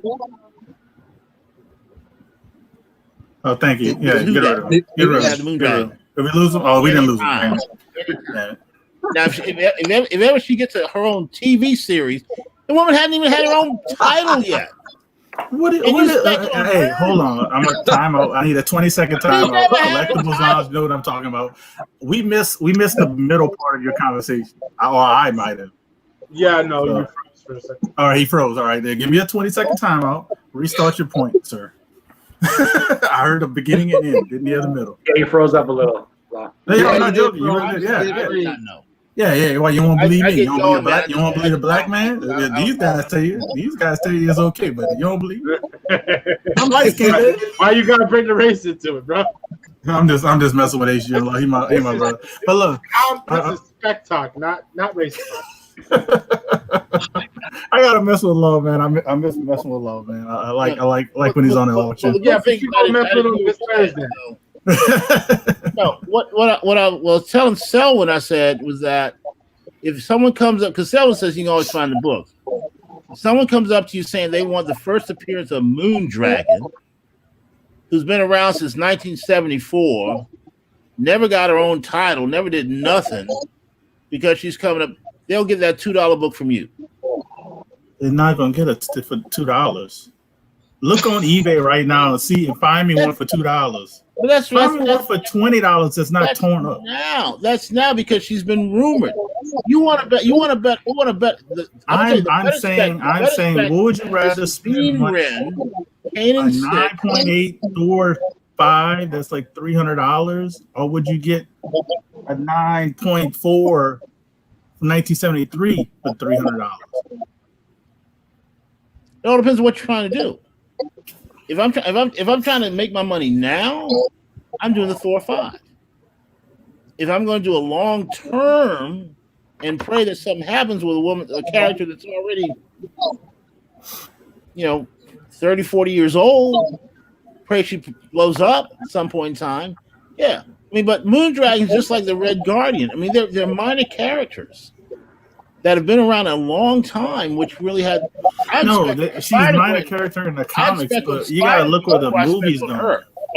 You gotta look on the movies where the movies are going. If you ever saw how comics have spiked and stayed high with movies, look at Black Widow. Look at Black Widow. His family got killed, but his daughter survived. What has Black Widow ever done? Black Widow's been around for a long time. She's been around for a long time. When she gets announced for a movie, her book jumps like 4 times the amount. The first appearance of Black Widow, she's back in the 40s. She's a golden age stuff. No, she was in the 60s. Stop it. No, Black Widow way back. But the fact of the matter is, no one's really clamoring for her book now. I mean, they can't afford it. Even so. Well, they can afford it on auction houses and stuff like that. Wasn't her cameo in Avengers 35? Strange Adventures? No, her cameo. No, it was a book with Iron Man. It was like Tales of Suspense. Yeah, it was Tales of Suspense. Long time ago. Yeah. I mean, it's not that. It's not in the 40s like he said. I'll tell you exactly the date because I'm pulling it up. It was 1964. The first appearance. Oh. Black Widow, Natasha Romanoff. The second appearance was in 53. Tales of 53. So it was in 64. So that book is 9 years older than this one. Thank you. I'm just saying when it comes to long-term investment, you got to go for character. I think you have to go for characters that are tried and true, that have their own legs, and can get their own title, strong enough support to get their own title, and can sustain that. That's where the true long-term investment goes. This spec. But if you go with this long-term thing, then that would be like 6-7 characters because it'd be all the big dogs. It'd be Spider-Man, Superman, Batman. Which is why they have the highest value. Which is but I mean because they've been around. But when you talk about this type of talk, you're talking to people that's trying to invest in stuff and maybe get books that have the potential to go up. People can't buy a Tales of Suspense 39. Not everybody can. No, they can't. Not everybody can get a Superman one, Batman one. No, they can't. With long-term spec and stuff like this one, it might cost you $60, and then even with the rumor, it goes up to $160. what I think of as a long-term spec, not stuff that you have to mortgage your house. So do you think this book is a long-term spec? Yeah, of course, it's anti-venom. It's anti-venom. That's why I think the stuff with Guardians of the Galaxy, the Moon Dragon, they already said she was going to be in the third movie. They said that. Yeah, but they said she was, and Adam Warlock. Yeah. But what's happening now is that you're specking. You have people are expecting on the fact that she's going to be in the movie, but she has to be in the movie, have a good part of the movie, and be liked in the movie. Because if she gets in the movie and they do crap, so you're gambling on a property in a I guess a company that has done well doing that. We're not talking about DC. We're not talking about anything independent. We're talking about Marvel Universe. Okay, let's go to the first 3 Spider-Man movies. That's Sony. Marvel Universe. Again, but it's still Spider-Man. It's not. It's still Spider-Man. He wasn't in the Marvel Universe. What's 3? You talking about the first? You said the first 3, right? The first. Yeah, the first 3. Then we can't. Then that doesn't count. That doesn't count into the Marvel. I honestly think that the public cared at that point in time whether he was in the Marvel Universe or the Sony. No. They knew they didn't even have a Marvel Universe. They knew it was a Spider-Man movie, and that's what they wanted, Spider-Man. And Tobey Maguire was not bad playing Spider-Man. But all the minor characters that came through there, they didn't get a bump in their sales. They didn't get a bump in their sales at all. And then when he came back, Doc Ock and Sandman did, because I remember before that movie came out, those books wasn't that all those characters had also been in all the animated movies, all the animated series before that. So I mean, you're talking about a character who's already been so played. All right, so I want cinematic and anime and the cartoon. We need a buzzer. I want to say something. Spider-Man 1 came out in 2002. When did the Marvel Universe start? 2008. What about Blade? No, I'm talking about the Marvel. Like with Thanos. The Marvel Universe started. That was actually. 2008. I thought it was 2010 when Iron Man came out. 2008. Yeah, it was 2008. Yeah, it was 2008. Yeah, 2008 when it came out. So you're talking about Spider-Man 1. I don't know the dates exactly. That's why I had to look at Spider-Man. I said I was like 99% sure that was not even close to being in the Marvel Universe, and which I was right. 2002. So in 6 years, they're not even in the universe. Tobey Maguire, neither was Blade. None of that. True. So we can't now. If you're talking about the current Spider-Man movies, those first two ones with the new guy. Those are into Marvel Universe. Tom Holland ones. Yeah, Tom Holland. If we're counting Hulk, like some people count as part of the Marvel Universe, some people count the Hulk movies as part of that Marvel Universe. It started in 2003. Just say. Well, no, not that Hulk movie. You're talking about the very first Hulk movie, not the Edward Norton. That's part of the Marvel. Nobody considers that one. Nobody real into movies and Marvel Cinematic counts that movie. They count Edward Norton. I don't count. If you look at a list, they count the Edward Norton Hulk because Iron Man makes an appearance at the end. Yeah, and they talk about we have an Avengers initiative, or don't want to talk to them. So the Edward Norton one is, but the first Hulk, that whatever that crazy looking green guy was, he was jumping state to state. Yeah, that's not Eric Bana. Yeah, that was the first Hulk. Good old Eric Bana. He was the director, Eric Bana. First Hulk. Oh, but to go back into the spec thing, this is the other stuff I'm specking on. I got 3 of these too. But Submariner 5. Yeah, Submariner 5, first appearance of the Tiger Shark. Relatively inexpensive, even in pretty high grades. I mean, you get 8.0 for $200. The true spec on that is the Submariner himself. That's the true spec. Submariner 1. Yeah, but to get Submariner. They're saying the Asians are really picking up on Submariner 1. They want him to be their hero. And that's what's going to really take some traction. Yeah, I don't care who they pick, as long as the movie's good at the end of the day.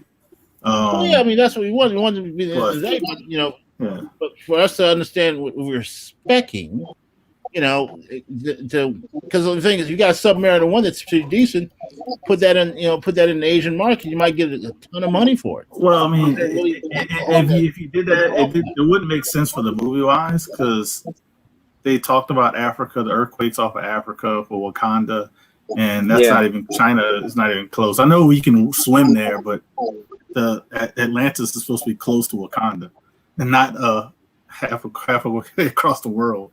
So I mean, for me, I would be like, why did now if the guy is Pacific Islander, like one of the like Hawaiian type, look like that, then I say okay, I can go with that. But you go straight Asian, it just wouldn't sit well in the movie, for me.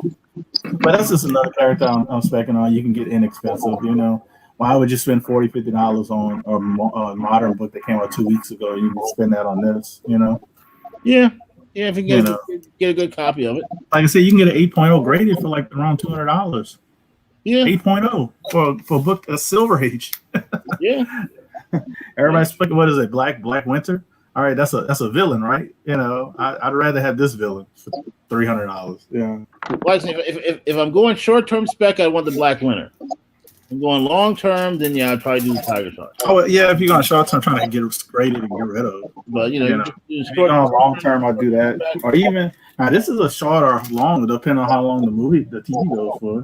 But this is the first full appearance of Damien Hellstrom. That was surprised I didn't get blocked by. Huh? It's been like up and down a little bit, hasn't it? What did you say? Ghost Rider. Why don't we all be like Who Dat and start pulling up some books that we're specking on? That's all flex. I'm telling. That's what the show is about. I'm telling you what I'm doing. Guys, that hey, I'm specking on this book. Look at this book. I'm specking on this book. Look, but that's what the show's about. I'm not gonna just talk about it. I'm gonna show you. All right. Well, I'm specking on Dylan Brock. See, look at that. He's gonna bring his Ghost Rider 9.5. But no. I'm specking on this book right here. There we go. There you go. But look. I'm specking on this book. I got that one. I got that one. That's right. Let's call it for what it is, people in the chat. They just want to show off their books. That's all. All right, I'm specking on this book because of the TV show. I'm waiting for the TV show to come out. I'm specking on this. I'm definitely specking on this book. I got that one. How you do this thing? I got that one. I got that one. I'm waiting for that show. Hang on. I got one for you. All seriousness. Bruce is sitting there saying, "Yeah, tell me what to buy." Bruce, that is totally up to you. You buy that what is you an like. open-end question. You buy what you like. Okay? Yeah. You buy what you like. I bought this one. Anything that you have. I think right when they said the announcement. But guess what this is? The Canadian newsstand. Oh, nice. Canadian price. Yeah. You will run yourself ragged and broke if you try to buy all the things that people are specking on. Yeah. Get what you like, and you'll be fine.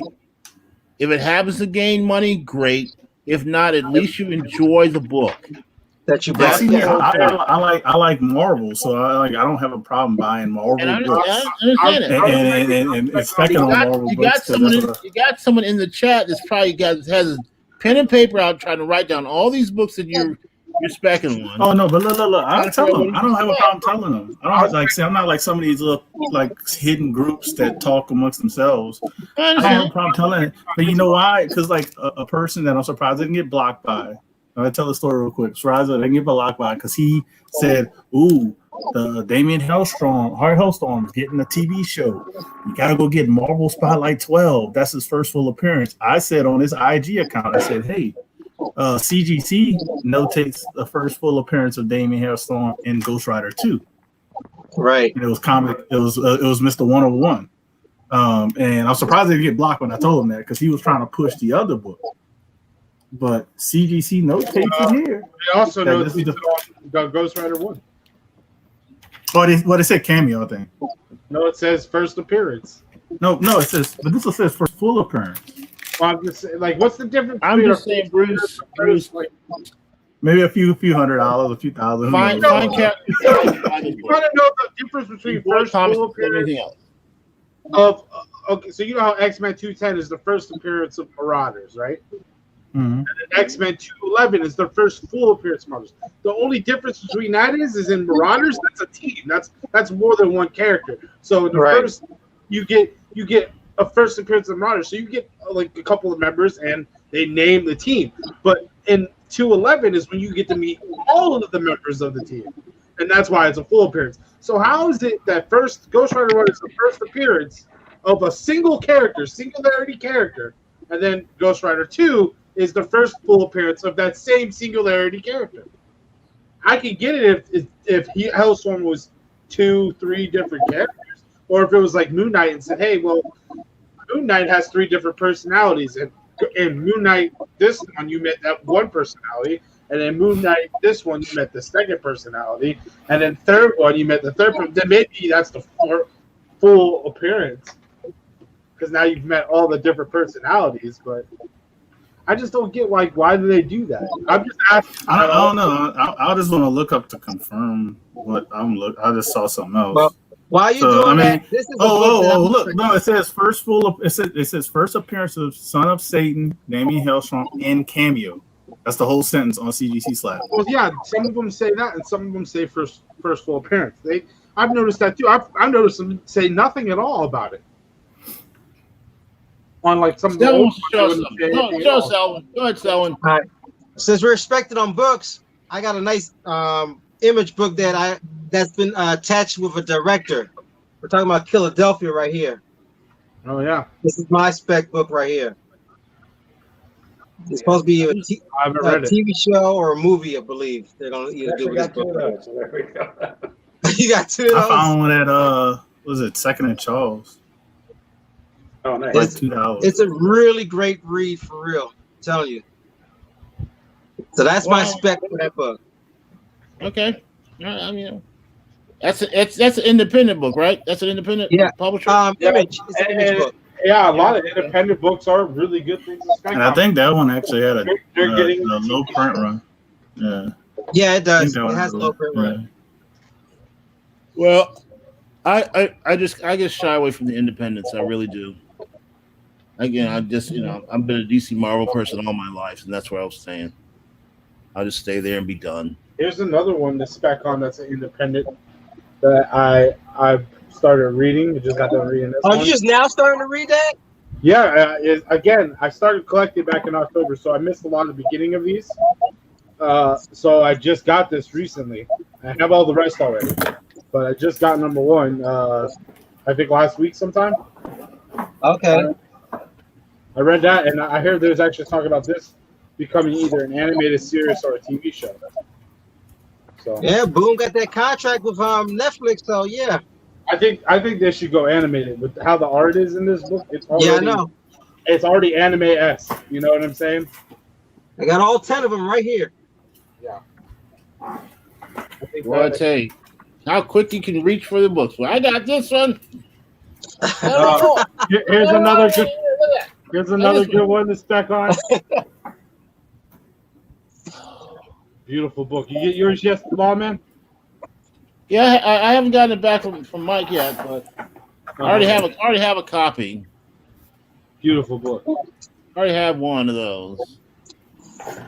No, But no. the one This really is more. This is more just. This is. I can't see which one. First Aliens. Nice. That's Yeah. not even First Aliens though. But didn't Disney buy them? That's first solo Yes. Aliens. That's first solo Aliens. The first appearance This of is Aliens. Dark Horse Aliens. Yes, I'm This is saying Dark Horse the Aliens. first. That's the first solo Alien run. All I care about is this the one that costs a whole lot of money if it's a 9.8. That's all I care about. Well, That's it. Okay. there's another one. There's You another can- one that's You more. write all the notes you want. All I want to know is if it's a 9.8, how much money gonna be? And it's a But lot of money. Why is it worth money?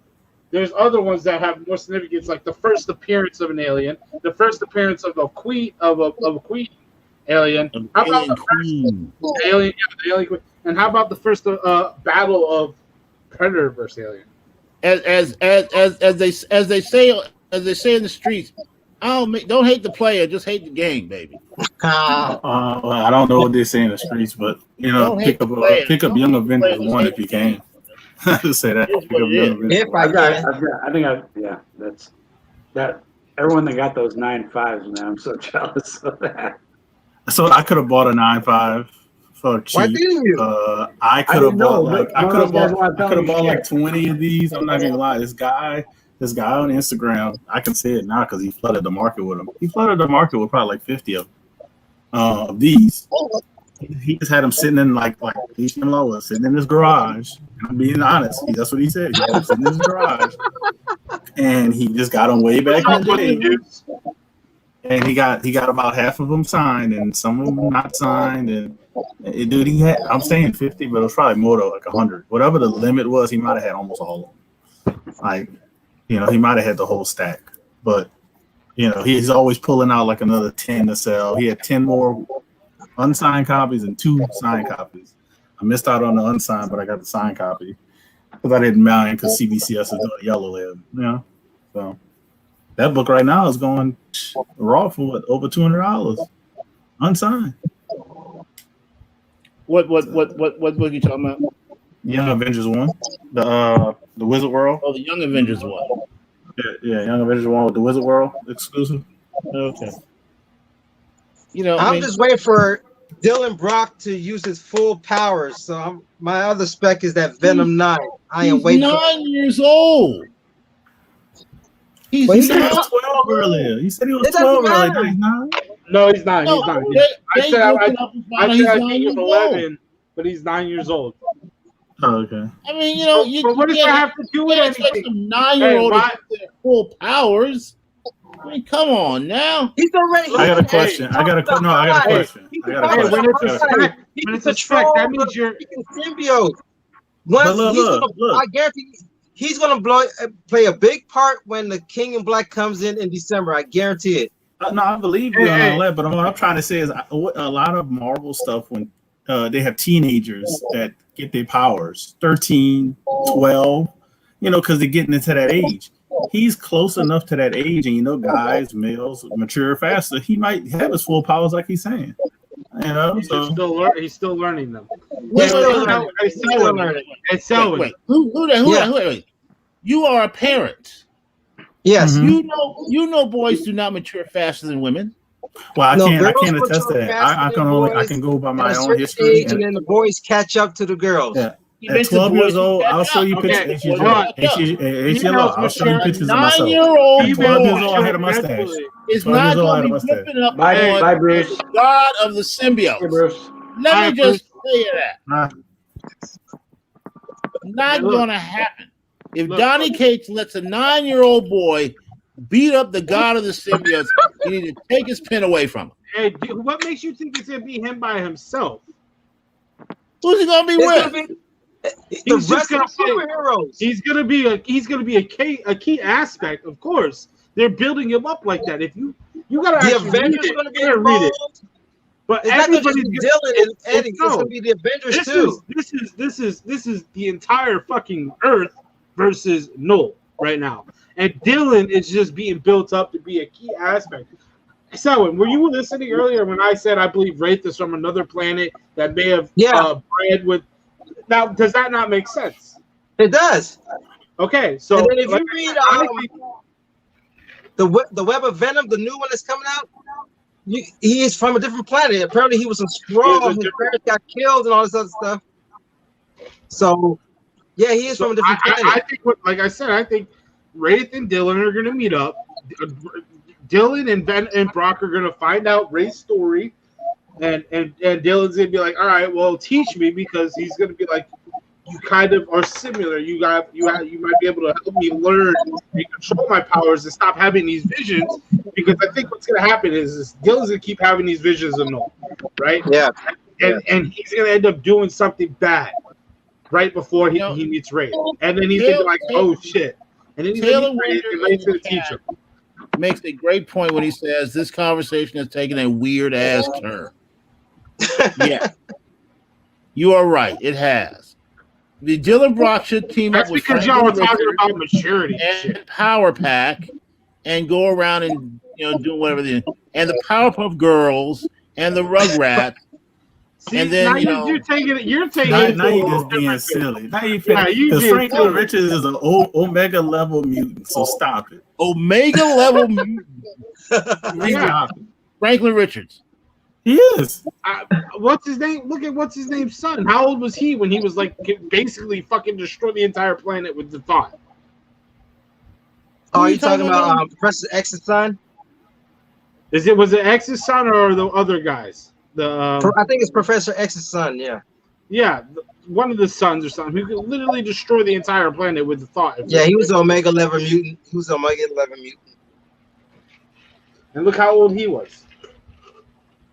So now, in the hands of babies, we give the power to Look, destroy. it's not babies; it's a 9-year-old kid, and there's still a lot of.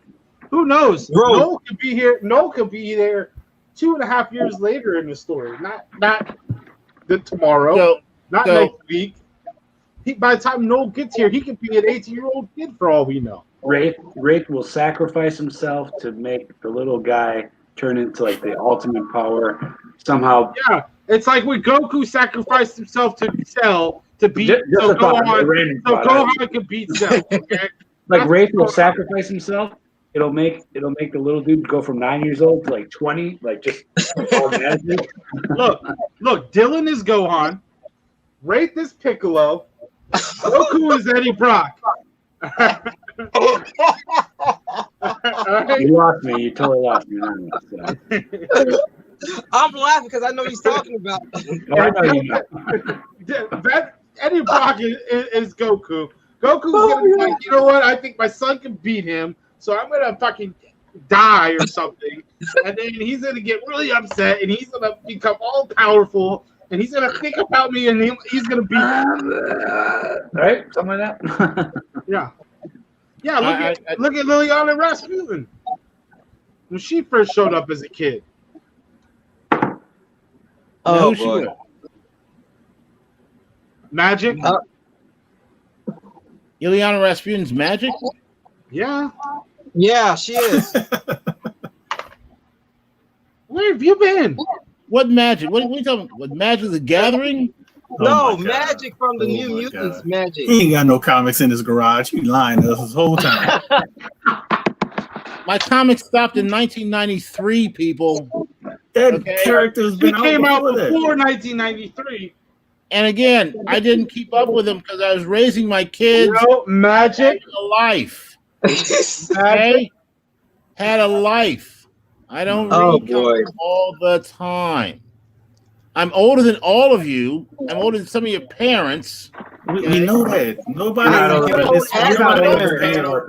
don't sit there and get mad at me and go, "Where have you been?" How old are you? Buddy butts, putting my kids through school, and all that stuff.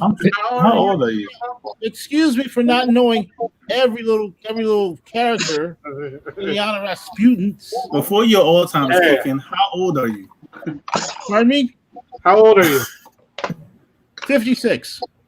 You're definitely not older than any of my parents. My parents are way older than you. Well, but still, I'm older than you guys. I'm older than you guys by a decent amount. Yeah, I'm 42, so. Okay, so, but you guys have kids. How old's your daughter, Selwyn? 4. And do you have any other kids? Yes, I have a 10-year-old and a 9-year-old. Okay, so you have 10 and 9. So you're kind of where I was at your age. Right. Okay. You have a daughter, right? That's what, 7? 4, 5. I plead the 5th. What? I've seen her come in and hug you. Okay. I've seen her come in and hug you. So I don't know. Somebody left because you asking all these questions like we feel like we're getting prosecuted. I plead I'm just saying. Hey, life takes over sometimes. I can't, I'm trying to catch up with some of these things, so I do the best I can. That's all. No. So Ileana Rasputin is Magic. That's her. Oh, that's her name. Her hero. Well, I'm sure. Ben Compton, I'm 5'6" too. Is she played by Arya Stark in the movie? Is that who's playing her? Huh? I'm trying to figure who's playing her in the movie. What movie? New Mutants movie. New Mutants. Oh, I don't think Magic is going to be in it yet. Yeah, she is. She is. Really? She's like a major part of the Yes. trailer. She's like You a seen the major trailer? part of the trailer. No, I haven't. Oh, really seen boy. much of it. Oh boy. I've only seen. Wow. You see her like getting the sword out. She and plays like, a huge part in the slicing shit trailer. up, I'm man. serious. Maybe I haven't. I just wasn't paying attention. I don't remember. You can't miss that. She's slicing people in the damn building. No, I didn't see that one. Then I saw it. You know how like they kind of gave you the teaser trailer where they didn't. Right. That's the last one I remember watching. Oh wow. Oh yeah, I see her. Oh yeah, that's definitely her. That's definitely her. There it is. There's that sword. All right, so Rain Sinclair's Maisie Williams. No, Magic is not played by Arya Stark. Right, but I don't even see the name Magic on the list of characters. If I say her name, Magic. He says it's Ilyana Rasputin. Yeah, before she wasn't called Magic right away. Okay. But How you do I can know the tell it's her. Rasputin name? Huh? How do I know the Rasputin name? Because her father was Rasputin. No, the character, a character named Rasputin. Her father was supposed to be like the fucking. Isn't that right? Yeah. The actual Rasputin, like the one from history and shit. Yeah, that Rasputin. You're the one and only. Okay. The real Rasputin. Nobody Yeah. knows anything about Yes. Rasputin. I can obviously tell. I was trying to think of his first from name. history, right? I was trying to think of his first name. Right. You know, from the book. From the book. But yes, her father. That guy. Yeah, that guy. Yeah, that guy. Yeah. I know you're talking about. Sure. Whatever. So. That's what I was trying to, because Huda actually went to the movie theaters. I thought he might be able to tell us, some more about how that experience was. Yeah. But he's got us on mute and all that stuff. That's okay. She's Colossus's sister. That's how I know the name Rasputin. Because Colossus is a Rasputin. I don't remember seeing this trailer. Yeah, Colossus is a Rasputin. No, I don't remember seeing it. Yeah, I've seen the trailer because it comes out this Friday, right? Trailer already been out. The movie. Well, the trailer's out. I'm talking the movie comes out the 28th. Yeah, this Friday. The movie comes out this Friday, and I wanted to go see it so bad. Okay. The theater here is opening up, actually. I'm gonna I go. saw a movie Thursday. R2 is opening up too, but I can't go. Oh, I'm not going. I'm going to the drive-in. I would do a drive-in, sure. I would do a drive-in. I live like 15 minutes away from the drive-in. Now the question is, does Colossus make a cameo appearance in this movie? No, it's about the new. Well, we don't know that. We don't know that. Well, you really don't know anything, but I'll go see the movie Friday. I'm not afraid to go to the theater because I'm going to Walmart. I'm going to grocery stores and Target. So I got less people in the theater than I'm going to have at Target or Walmart. Well, I'm saying at the theater, though, you're just all of a sudden you're going to start hearing. And you're just going to be like, You must never went to a Walmart or Target or any grocery store because the amount of people that cough and touch right, everything. you're in a smaller space. They're closer to you. Well, the theaters I go to, they're not that confined. I don't know. I go to the AMC theater that's huge, and only 30% people can go in there. The minute someone sits behind you in the movie theater, you can pick your seats. You can pick your seats. I'll pick the last row in the movie theater. The front row in front of me is empty. Yeah. Who was sitting in front of and behind me? They're making it so they're making it so there's like so many seats between person, and they're doing one row full, like one row with customers, one row not. Yeah, thank you, Jay Blitz. If you would watch my channel, you would see my review of AMC. theaters. But I remember hearing that color. But I see You have a channel? Someone's gonna walk in there and go, "Is this seat taken?" Right next to you. Is this seat taken? And you go, "Oh, you're supposed to have to sit here." I'm a goddamn American. I can practice my rights. I'm gonna sit right 1970. next to you. That's what I'm gonna do. I'm gonna take my mask off and I'm gonna cough. That's pretty much it. Can I have some of your popcorn? Yeah. Well, like Blitz said, honestly, like he said, you once you pick your seat, your seats, whatever, you can't really sit next to you. That next seat is really blocked off. I have a closest. thought. Huh? I have a thought. You buy the seats in front of you and in back of you. Well, they can't sit in front of you. That's what I'm trying to explain. If you're on that row, what I'm trying to say is the row you're on. They're not on. They're going those next two rows. You know what? At 15 cents a seat, I'll buy the whole damn theater. That's what I do. You actually could have. I'll buy the whole theater. $30, I got the whole theater to myself. Yes, that's how much it cost me to the movie. Let's all go. No, that was just for Thursday. That past Thursday. It was 15 cents for the whole day. And all this brought up a point. That would have been pretty cool to buy the whole theater. You probably spent like $40. You probably spent like $40. Exactly. But maybe less than that because you're not buying each row. Like I said, like whatever rows that are available, the front and back row is empty. Yeah. So you're actually buying less than that, and even it's not even 50%. It's 30%. It's 30% of the theater. So you might have spent $20. I'm trying to figure out how they're gonna make their money. So this is how. Show on the diagram. Make yourself big. Show on the diagram. What I was trying to explain. Look, so if this was the seating, say you got row A, B, and C. So you got row A, B, and C, right? If I sit here on A where that X is, they're gonna leave row B empty. Maybe row B and whatever row A behind it. All the marks with X's would be the only seats that could possibly have somebody sitting in.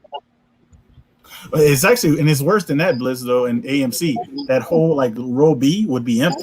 That whole row. Exactly. So, in the end, you're not going to be anywhere close enough for people to be like, I'm coughing all over you.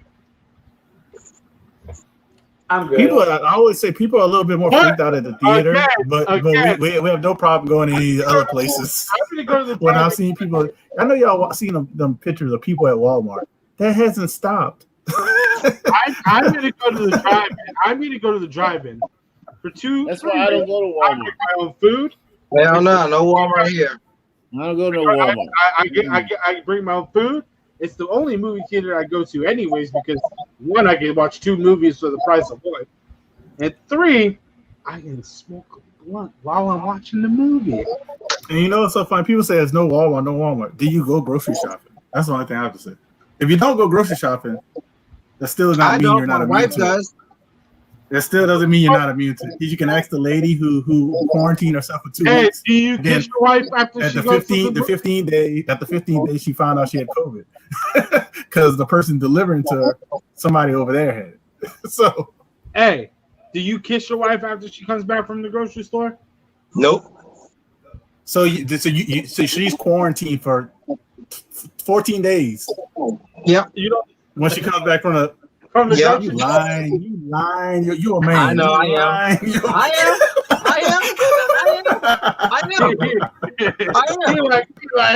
She gonna come out the back and say what? Quarantine for 30. She quarantined for 30 minutes, so we in bed making love. I wear a bubble. Say I'm quarantined. What? She quarantined long enough for me to try to make a 3rd kid. She gonna come out there and say, Yeah, I'm lying. Spoken like a true single man there, Jay Blitz. I'm not single though. Single man. Oh my god. I'm not single. not single. In fact, half the panel here has met my girlfriend. No, you're not married. You're not married. That's what I mean. No, I have been married. But he's not You single. have been married, but you're not married now. I mean, Selwyn and who are the only ones that are married right now? I'm married. He's You're married? Adrian's married, yeah. He's been. Really? You need to start watching our channel some more. Then Come why? on. We over here checking. I watched part 1 and part 2 of his video, and he ain't even watched my AMC movie review. You know what? You watched part 1, part Wait, 2. who are we talking about? Who that? Me? No, him. No, talking about I watch a lot him. of your videos. That guy right there. This Yeah, guy. talking about this guy. Who that? This Have you ever guy, watched- that guy, have you yeah, watched that my guy right videos? there. Of course, that's why I wanted to see you do a Chino voice. When Oh, you no, doing okay, it. all right. That's why I watch all the voice videos, all of them. The winking going was hilarious. I don't know, Oh, I John. love that one. I had fun with that. I haven't seen the newer trailer apparently, so I gotta watch it when I can actually listen and hear it. All right, let me Which ask one? y'all something. What do y'all think about this one? Her right here. Yeah, that's kind of weird. Like I felt, like she'll come back, kind of maybe. She'll pick up again. Yeah. Yeah, that's the long term. I would say that's a long term spec. I don't even know what she is, who she is. Naomi, I mean, read this. Trust me. Yeah. Character that they Read it. that You can caught get it for a fire good price years right now, ago. so I would get it now. Yeah. Now. You could actually buy it for, was it 1 through 5? You Yep. can buy that Yeah. probably right now for really cheap compared to when it first came out. Yeah, man. You know, you probably get the whole run for like what, maybe $40-$50 probably. Is Naomi one Right of now, them? Yeah. the 9.8s for 1 through 5 are like under $50 a piece. Oh yeah, so you Yeah, can get so, raw. Yeah, because I know when it first came, it was like 300 and something, maybe 400, 500. Yeah. For the number one. Even the second print and third prints were going for like $25-$40. Yeah. And I was still trying to figure out what's so important about her. Nothing. I don't know. Read it. Here we go again. Here we go. Jay Bliss starting to show books again. Don't make me start pulling my pile. Hey, I'm just showing She's everybody. Everybody's seen Naomi's your books actually a already. pretty good character. She can actually be the DC Miles Morales if they do her right. Is actually a pretty good story. Wait, pause. Hold on. We Wait, won't so do DC, that. so DC tried to make their own Spider-Man or Spider-Woman? Not Is what Spider you're Woman. She's My not a Spider Woman. speculation. She doesn't have spider powers, but I'm just saying her I background. think he was just trying to say her background, and if they do it correctly, She has can Spanish, be. half black. Yeah. Well, I don't know about that. I'm just saying. I think they do it correctly. They say that if they do her correctly, she'll be great for the you know. For DC, yes. No love. All their heroes are all white, basically. What? No. What he's trying to say is like more than half of the world is, but more than half of the world. Let's be honest, more than half of the world is people of color. More than half. All right. So when you do a good property of a person of color, you get Black Panther numbers: $1.3 billion, 800 million in the U.S. plus. So if you do that correctly, Naomi does have room to grow because guess what? Black people will spend money if you do this right. Yeah, Just but being honest. If you I do it would right, see Naomi. I would totally go see Naomi. let's be honest. Shut up. Let's be honest though. When's the last time DC did any movie right? I'm not even talking about the movie. I like DC movies. Wonder Woman. Probably Harley. The Birds of Prey. That was. I haven't seen I didn't even that. see it. I heard it was bad. Shazam was the best DC movie in Well, look, I'm not gonna talk about. Are you saying this better movie. than Wonder Woman?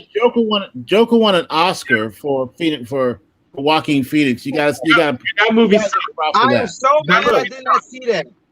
Joker That was was horrible. I'm not gonna talk bad. I never seen it because I'm not looking to see a twisted guy who has a lot of something. And then Joker is not Joker without Batman. So, but a lot of people liked it. Not 40, 50 years older than Bruce Wayne. Yeah. So yeah, it's. I mean, people are gonna say Joker in chat, but I don't consider that in DC continuity. You could type Joker 1,000 times. I would say Wonder Woman, like somebody said, Dan P said Wonder Woman was good. Yeah, Wonder Woman was good. Up until the end. 69 Chop Shop, that movie was garbage. Why? It was just sucked. It was horrible. It was fucking long, drawn out garbage. I didn't mind. I don't think it was. I never seen it, and I'm not gonna judge it. It was just a drama. It wasn't meant to be super comic-y. Whatever. Yeah. I know it wasn't, but it wasn't even good drama. It was. I mean, if you take the title away and take what he was trying to be, it could have been just a psychopath movie or whatever you want to call it. And it wasn't even that. It wasn't even that. You know, so. In my opinion, but hopefully they're doing this stuff good now. I mean, I'm gonna see the Snyder cut. Yeah, I'm excited about see that. I'm gonna, I mean, she's a Black Adam. Is gonna make almost $1 billion just with the Rock. Shazam was good. Shazam was good. That's why they brought up Catwoman. Catwoman came out before all this DCU stuff. Shazam was good for one reason: the comedic relief in it. That's the only reason it was good. It had good comedy. It did it right. It did it right. It had to be funny. Yeah, it had to be. Yes. Well, yeah. I mean, they put a comedy because Thor Ragnarok became funny, so they said, okay, fine, you can have humor in superhero movies and be okay. And you know why Thor Ragnarok is great. Thor Ragnarok is my favorite Thor movie because of the comedy. Yeah. Who doesn't think of like Led Zeppelin playing? Also, and he's like. Yeah, that was fucking awesome. Yeah. My favorite part of the movie is like when you go to. I know him from work. No, your boy said when he said, "I'm gonna show you who I am," and he jumps out of the plane. He smashes the bridge, the Rainbow Bridge. Oh my god!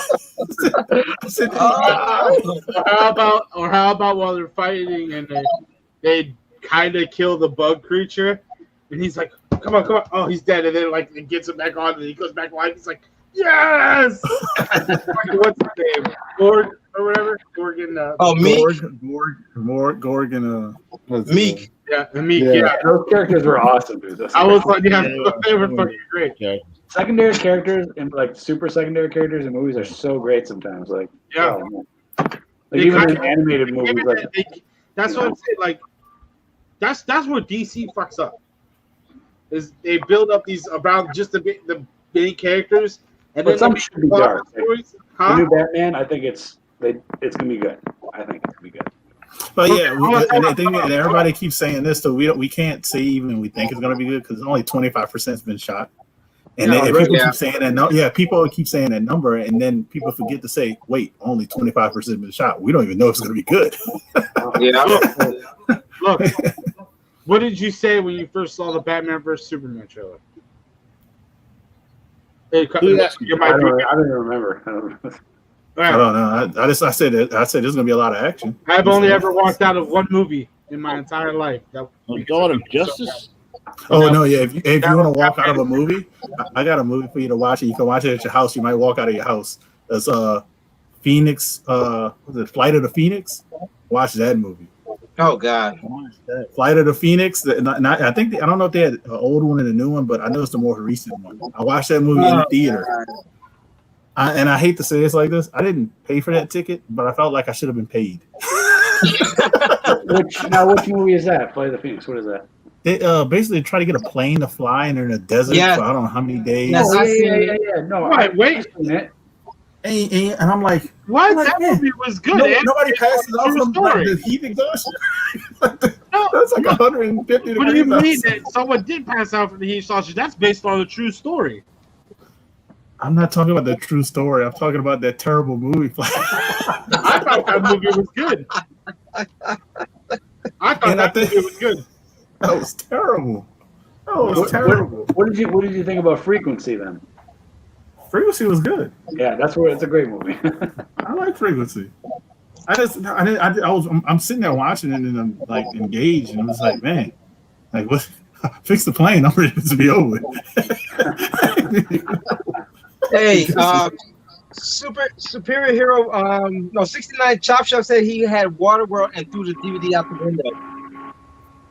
Yeah, that was pretty. That was a bad movie. But if you do this with the movie, if you just like back then, if you could have did it with that, but put it on mute and just watch it because the effects and all the other stuff outside of that movie is actually it looks nice because they spent a lot of money. They shot it like a movie.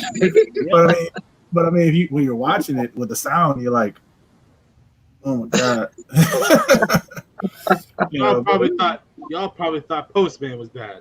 I was about to bring that up. What about the Postman? What do you think about that? Didn't watch it.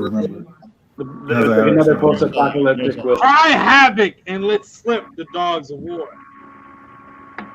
great. Kevin Like, Costner meets Waterworld. oh my God. I can think of a lot of true stories I like. God Tank. Kevin Costner meets the world after a fucking nuclear fallout, basically. Well, we all have our own taste in movies. So, Yeah. But I watch anything. Now, who liked the Justice I League? watch it. Who liked Justice League? I watched it. I I didn't think that was watched good. it. I watched I watched I it. didn't like It it. that good. It took me a long it. time to watch it, but I did. I didn't like it. I feel like they rushed the story.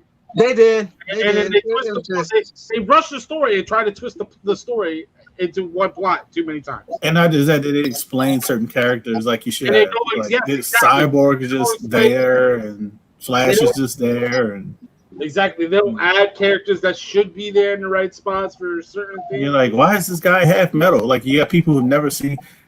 People like the problem. See, that's what Marvel and DC. That's what they both always have to work on. When you're telling a movie, you're not telling it for us, like us on this panel. You're telling it for maybe our spouse, Layperson. or you're telling it for people who have no idea what they're going to see. People Right. who don't read the comics and shit. Yeah, so you have to have even if it's a little backstory, you have to have a little bit just to explain, because you're gonna have more than 50% probably never seen this characters or nothing. So you gotta explain a little bit.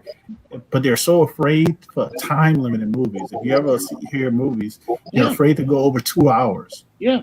Because there's a reason, because they have rewatch time. They've got in the theaters. So many people. So it has to be some killer movie to go over 2 hours. You know, it has to be a killer movie over 2 hours. Like Avengers Endgame, they had no problem with that being almost 3 hours, because it was like, all right, we're They still don't have gonna any make problem with any of their movies being over 3 hours. Well, I mean, no, They're all good enough. I know, but Thor wasn't over that much over 2 hours. No, And but it was still fucking good. I'd watch that. Oh, but only Thor Ragnarok was good. Thor 2 was terrible. I'll be honest. Thor 2 was God. terrible, yeah. Thor 2 terrible. Iron Man 2 was terrible. What else? Iron Man 3. No, Yeah. Iron Man 3 was good. Actually, it was good. It wasn't as bad as 2. It wasn't as bad It as 2. wasn't as bad as 2, but it was okay. And then I rewatched it, and I was like, well, it's not that bad. When I rewatched it, I was like, oh, it's not that bad. You know what I hated about the first Thor movie was the how they made him really blonde with all that touch up. Oh, Yeah, but I think so they learned. annoying. I It think they looked learned okay. from But that. you know what's so funny? In Iron Man 1, they did that with your boy Tony Stark. Yeah. It's like, Yeah. if you look at his beard and mustache, it's extra black.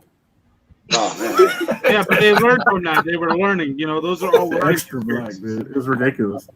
Oh, my God. It's funny when you really look at that, so you're like, damn, what the hell? Guardians of the Galaxy 1 and 2 both fucking rock. Yeah, Oh, those are good. God. Yes. Both amazing. Yes. So far, both the Spider-Mans have been really good. Yeah. Even Avengers 2 was mediocre to 1 and 3. Yeah. I mean, what it was? What Avengers 1, 2, 3? It's 4. What do you mean? 4 of them, huh? Yeah, 4. Yeah. 4 Yeah. Because Because they Infinity were like, and Endgame is actually one movie. The last Yeah, one yeah, got yeah. broken into movies. You got Yeah. Avengers 1, then you got Age of Yeah. Ultron, then you got Infinity War, and then Endgame. Age of Ultron had a good concept and a good plot line, and I think it got cut up by what's his name that messed up Justice League. He messed that one up. Oh, the I think. director? Yeah, that's why they kicked him Abrams. off, and he didn't do anything. Abrams, I think his name. Zach Abrams. Who? No. It wasn't him. Whedon. It was Josh Whedon. Yeah, it was Josh Whedon. Yeah, Josh Whedon did 1 and 2, and 2 had a good concept. And if you look at the trailer, it had a good little kind of like a twist to kind of like, you're like, man, this is gonna be more like a little kind of darker, and like Right. it made sense because you're talking about AIs taking over, and then it kind of didn't get as twisted as you thought it would. Hey, But what it I could've been way didn't better. like, what I didn't like about Avengers: Age of Ultron is, I feel like Ultron is one of the characters that the Avengers fought that should have been built up a little bit more, and it took a little bit more time to, like, if they would have did Avengers 1 and then Age of Ultron in one movie and then continued it in the second movie and ended it, and then went into the Infinity War, that'd have been okay, because then they would have gave more time to explain Ultron. Because I'm sorry, Ultron is way more powerful and way and not just more, and not just that, he wouldn't have just died. He wouldn't have just just died like that. He would have backed himself on the internet. exactly. Like, he would have been, so that's why I was kind of So like. I think that's why the movie itself was good. The way all the effects, everything, the story was told okay. I just feel like they didn't give the villain enough credit or enough. And that would have actually been a good twist if you wouldn't have just killed him completely off when Thanos showed up, because he wanted to wipe out the Earth population. And he could have sprung up as another side villain helping Thanos. Yep. Just get rid of the human population, because Yeah, that's all he cared about. Yeah, that's all he cared. Yeah. So I mean, it had a lot more they could have did with him. No, I'm sorry, Aquaman was not a favorite of mine. I think the only good part of Aquaman is when, and honestly, it wasn't even that good, but when he finally got his fucking suit and it was like, looked like true Aquaman, like, from the fucking. People I a heard lot of that times. movie was actually pretty good. I haven't seen it. I heard it was pretty okay. People say you can't judge that movie by its numbers. Some movies you can, some movies you can't. Some people say it's really good, or might say, oh, it must have been really good. It made over $1 billion. That doesn't mean so much. You know what I mean? Like, it depends on who you have acting a lot of times. I mean, Jason Momoa is, he has ties to the Pacific Islands. His wife is African American. He has a lot of different ties and different things, and that makes a lot of sense in money wise. You know what I mean? And then the director was James Wan. What is he? Asian, and it made a ton of money in Asia, in China. Made a ton of money in China. Well, so, they're really big on their water heroes. Yeah, well, no, they're not. They're just big on anybody Asian. If you have somebody Asian either directing or starring in the movie, they're gonna play it in China and they're gonna play it heavy. Well, that's the thing. Yes, the Islanders, That's why I say it all depends on where you're going for. Whatever you're going for, you have to do it correctly. If you're trying to go after African Americans, if you do it correctly, you already see what Black Panther's gonna do. They're gonna spend money. They're gonna spend money. You just gotta be prepared for it, which Marvel wasn't. And I don't think DC was as much either, but I don't know because that's China. As far as that marketing and extra things like T-shirts, hats, toys, all that stuff. Because if you can remember, especially down in America, when Black Panther came out, you couldn't find anything Black Panther. Everybody was buying that stuff up. We were buying it like bootleg. Facebook apps. You see somebody wearing a T-shirt and they made it at their house. Like, let me get that Black Panther T-shirt. Forever. I didn't see any of those down here. Any of those. So that's all like Disney though. Oh, I snatched them all up, man. I snatched them all up. Oh yeah, they're probably gonna be. They're gonna be expensive because that's the first series. Would say Wakanda forever. That's always. Someone loves his action figures. He got a toy store. Apparently. I am the toy store. What are you talking about? Come on, watch all right. Watch well, you can sell me the doubles. Look at all them toys. Look at all them toys. Look at all them toys. Hey, look! Don't let him fool you. You see them hats that he got on the top because he said he got his wife on quarantine. Every time she go to the store, that's when she opened that door. That's when he knew he got. That's his alarm system. No, he got a lot. I like those toys. I like those toys. I ain't gonna lie. I like those, especially the Black Panther. Like that. I can't get into toys because that's another beast. I can't get into. The only toys I have is some Ninja Turtle toys. I can't get into figures anymore. I just can't. I can't do it. I seen that one at Target. Oh, I didn't show you my newest piece of the collection, Selvin. Oh, nice. Yeah, that Super Saiyan Majin Vegeta. I got a question. Have y'all seen the prices of certain books that are getting crazy? I'm talking about on my end. I'm talking about Turtles 1 first print, or even second print or third print. Oh yeah, they just skyrocketing like crazy. Jimbo Fence says Black Panther is his favorite Marvel movie today. Yeah, some people say that. Nah, the only thing that was bad about that movie was the CGI at the end. Yeah, The I story was wasn't really good. feeling that. It was too much. You know, I felt like because- I felt like there were certain parts of the story that were a little rushed, and that wasn't Well, as I much. can tell you, There wasn't as much action as I was hoping. Like Well, I can tell Killmonger you. fight wasn't enough.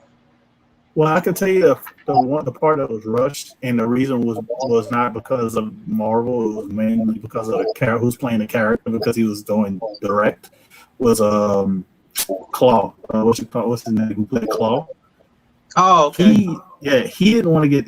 He wasn't supposed to get killed off. He was supposed to be multiple, more movies, because he's a big villain for Black Panther. Right. But because he is directing now more than acting. And I think he had the Tumble book. He had a lot of movies. He directed a lot of movies right after that. So he was busy. So they were like, well, Is it just me or is that really choppy? Yeah, he's choppy. Yeah, he's a little choppy. Yeah. Man, HM Law, what you did to my internet? I ain't remember you in New Orleans. That's the problem for you. Oh, I was stationed down there one time. Good Lord. Oh, you were in the military, something? Yep. What branch? Army. Oh shit! I was down in Fort Polk, Louisiana. Oh my God, it was horrible. Where else were you stationed? Fort Campbell, Kentucky. Fort Bliss, Texas. You went to basic at Fort Leonardwood for basic training. Fort Lost in the Woods in the state Fort of Missouri. Lost in the Woods or Fort Misery. No, Fort Lost in the Woods in the state of Missouri. Yep. Yeah, that's where I went to basic. I did a year in South Korea, and then I did a tour in Afghanistan. I did 2 months in South Korea, and for training purposes, because I was there for an entire year. That's cool. All right, I got another book for y'all to spec on. Apparently, this book right here might be the first appearance of Jonathan Kent.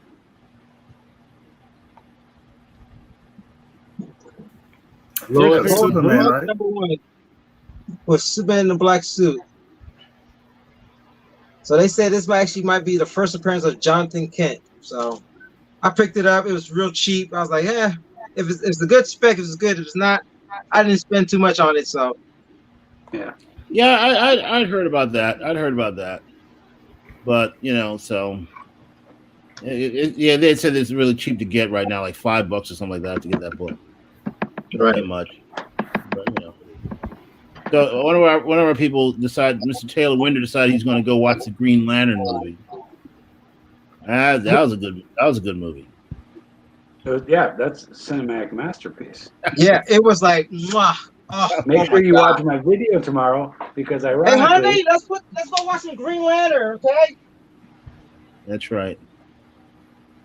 Go watch Ryan Reynolds do his lovely Green Lantern thing. Oh So my you God. have a Green Lantern reference tomorrow, Adrian? Is that what you do? it's. I just say something in reference to the movie, so that's. Because tomorrow's video is my Kevin Smith video. That's who I did for tomorrow. But there's more to it. That's why I say Kevin Smith, question mark, and yeah. You'll see why. I have to watch your video. There's so many people we subbed up to. I just can't watch everyone's videos. Hey, my videos are pretty short, man. I keep them pretty short, though. So. Yeah, his videos are never like more than 6 minutes long. Yep. Oh, really? Yeah. I think I got one video that's like almost 10 minutes long. I think just one. I don't even rewatch my own videos most of the time. Superior, he said no to Hawkman. He actually said no. He's not going to do Hawkman. So. Wow. I heard they're trying to get. I ain't hear anything about that one. Wow. Yeah, I heard, what's his name? Michael B. Jordan. I heard they're trying to get him to play Hawkman. Yeah, I think after Really?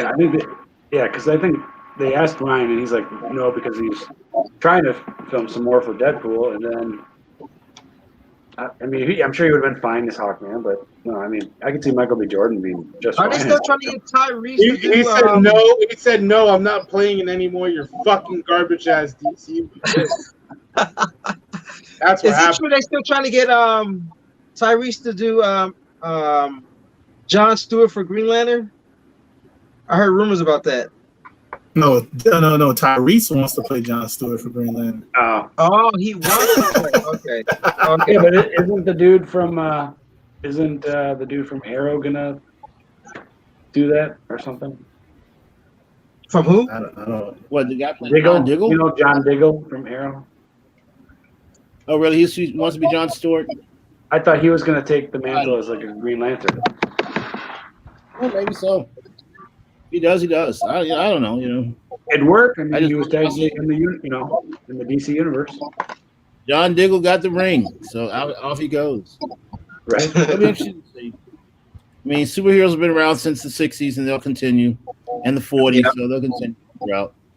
So we'll just see what they do, and with all the CGI and computer animation, you can do a lot of stuff with them now. Yeah. It'll be interesting to see. So who knows? How much long are we going, Jay? I was actually going to say, if y'all ready to call it a night, I am. It's 45 here. I think this was a good little spec talk we did with the key unit. You know, sorry we didn't have an auction for all those out there that want to have an auction tonight. I think we all needed a break to re-up on some books, and y'all needed a break from all the auctions going on in the community. And I know we plan on seeing you, I think, Saturday. We'll all be back here. I'm not sure if it's going to be on my channel or Chino and Manny's channel yet. I guess we're going to play that one by ear. We're going to see how the weather We're going to see how the weather goes for them during the week with the hurricanes and all that. Yeah, because it can move anywhere at this point. I mean, it looked like it's going towards Lake Charles, maybe close to Houston area. So, we'll see. Last time he got a lot of rain from a hurricane. It was pretty bad. Yeah. What's up, Ian? Great. You come in right when we're about to end. Yeah, we're about to end this. Yeah. But thank you for coming in, though. But like I was saying, I hope you all enjoyed the show. I hope you all learned some things. Maybe got a couple ideas of your own that you guys want to, spec on. If you do, let us know. Put it in the comments later. Let us know what you're specking on. Yep, that's a good spec book right now, Brother Voodoo. That is really the Brother Voodoo. I know. I had three of them. I'm still looking for that book for my collection. I need that book. I ain't got no more. I can't help you. I have you and one other person have been asking, and I can get it. I just that book is so iffy right now on prices. I'm gonna get it, and then, are you gonna be willing to pay that price? Because a lot of people are still. Some people are. I would hate to say it, but pay the price now because it's going to get higher. I just want it just because I'm not getting it for the spec. Well, that's what I'm saying. Even without the spec, I'm just saying like that's the problem. The spec is causing the prices to rise. Yes, that is true. Some people are like, oh, okay, well, it's not that important because some people don't even know who Brother Voodoo is. If there was a talk of him being in the next Doctor Strange movie, a lot of people wouldn't even look this guy up. So, oh yeah, and so like anyways, like my sorry, like my one of my friends yeah, like I work with like he said like he actually like he picked up how houses, and he found a big box of old comic books, and he's gonna get on Tuesday or like when they go into work. I mean, and he's gonna like he's gonna have to get him, or well, I meant to, like he said he was going to like give you some, like the a whole box. Nice. Because he was going, well, because first he was going to actually throw them right into the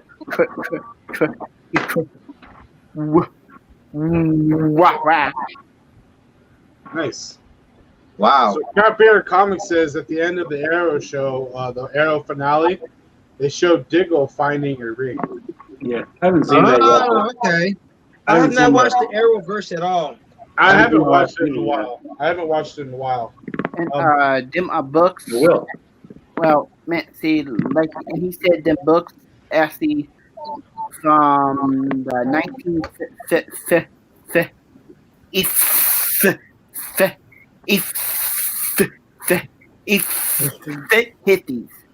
Nice. I don't know what I don't know what might you come across. Yeah, just remember, just because they're old doesn't mean they're good. Yeah, that is true.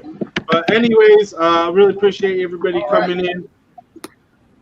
Thank you all. Thank you everybody on the panel. Y'all have a good night. Peace out. See y'all.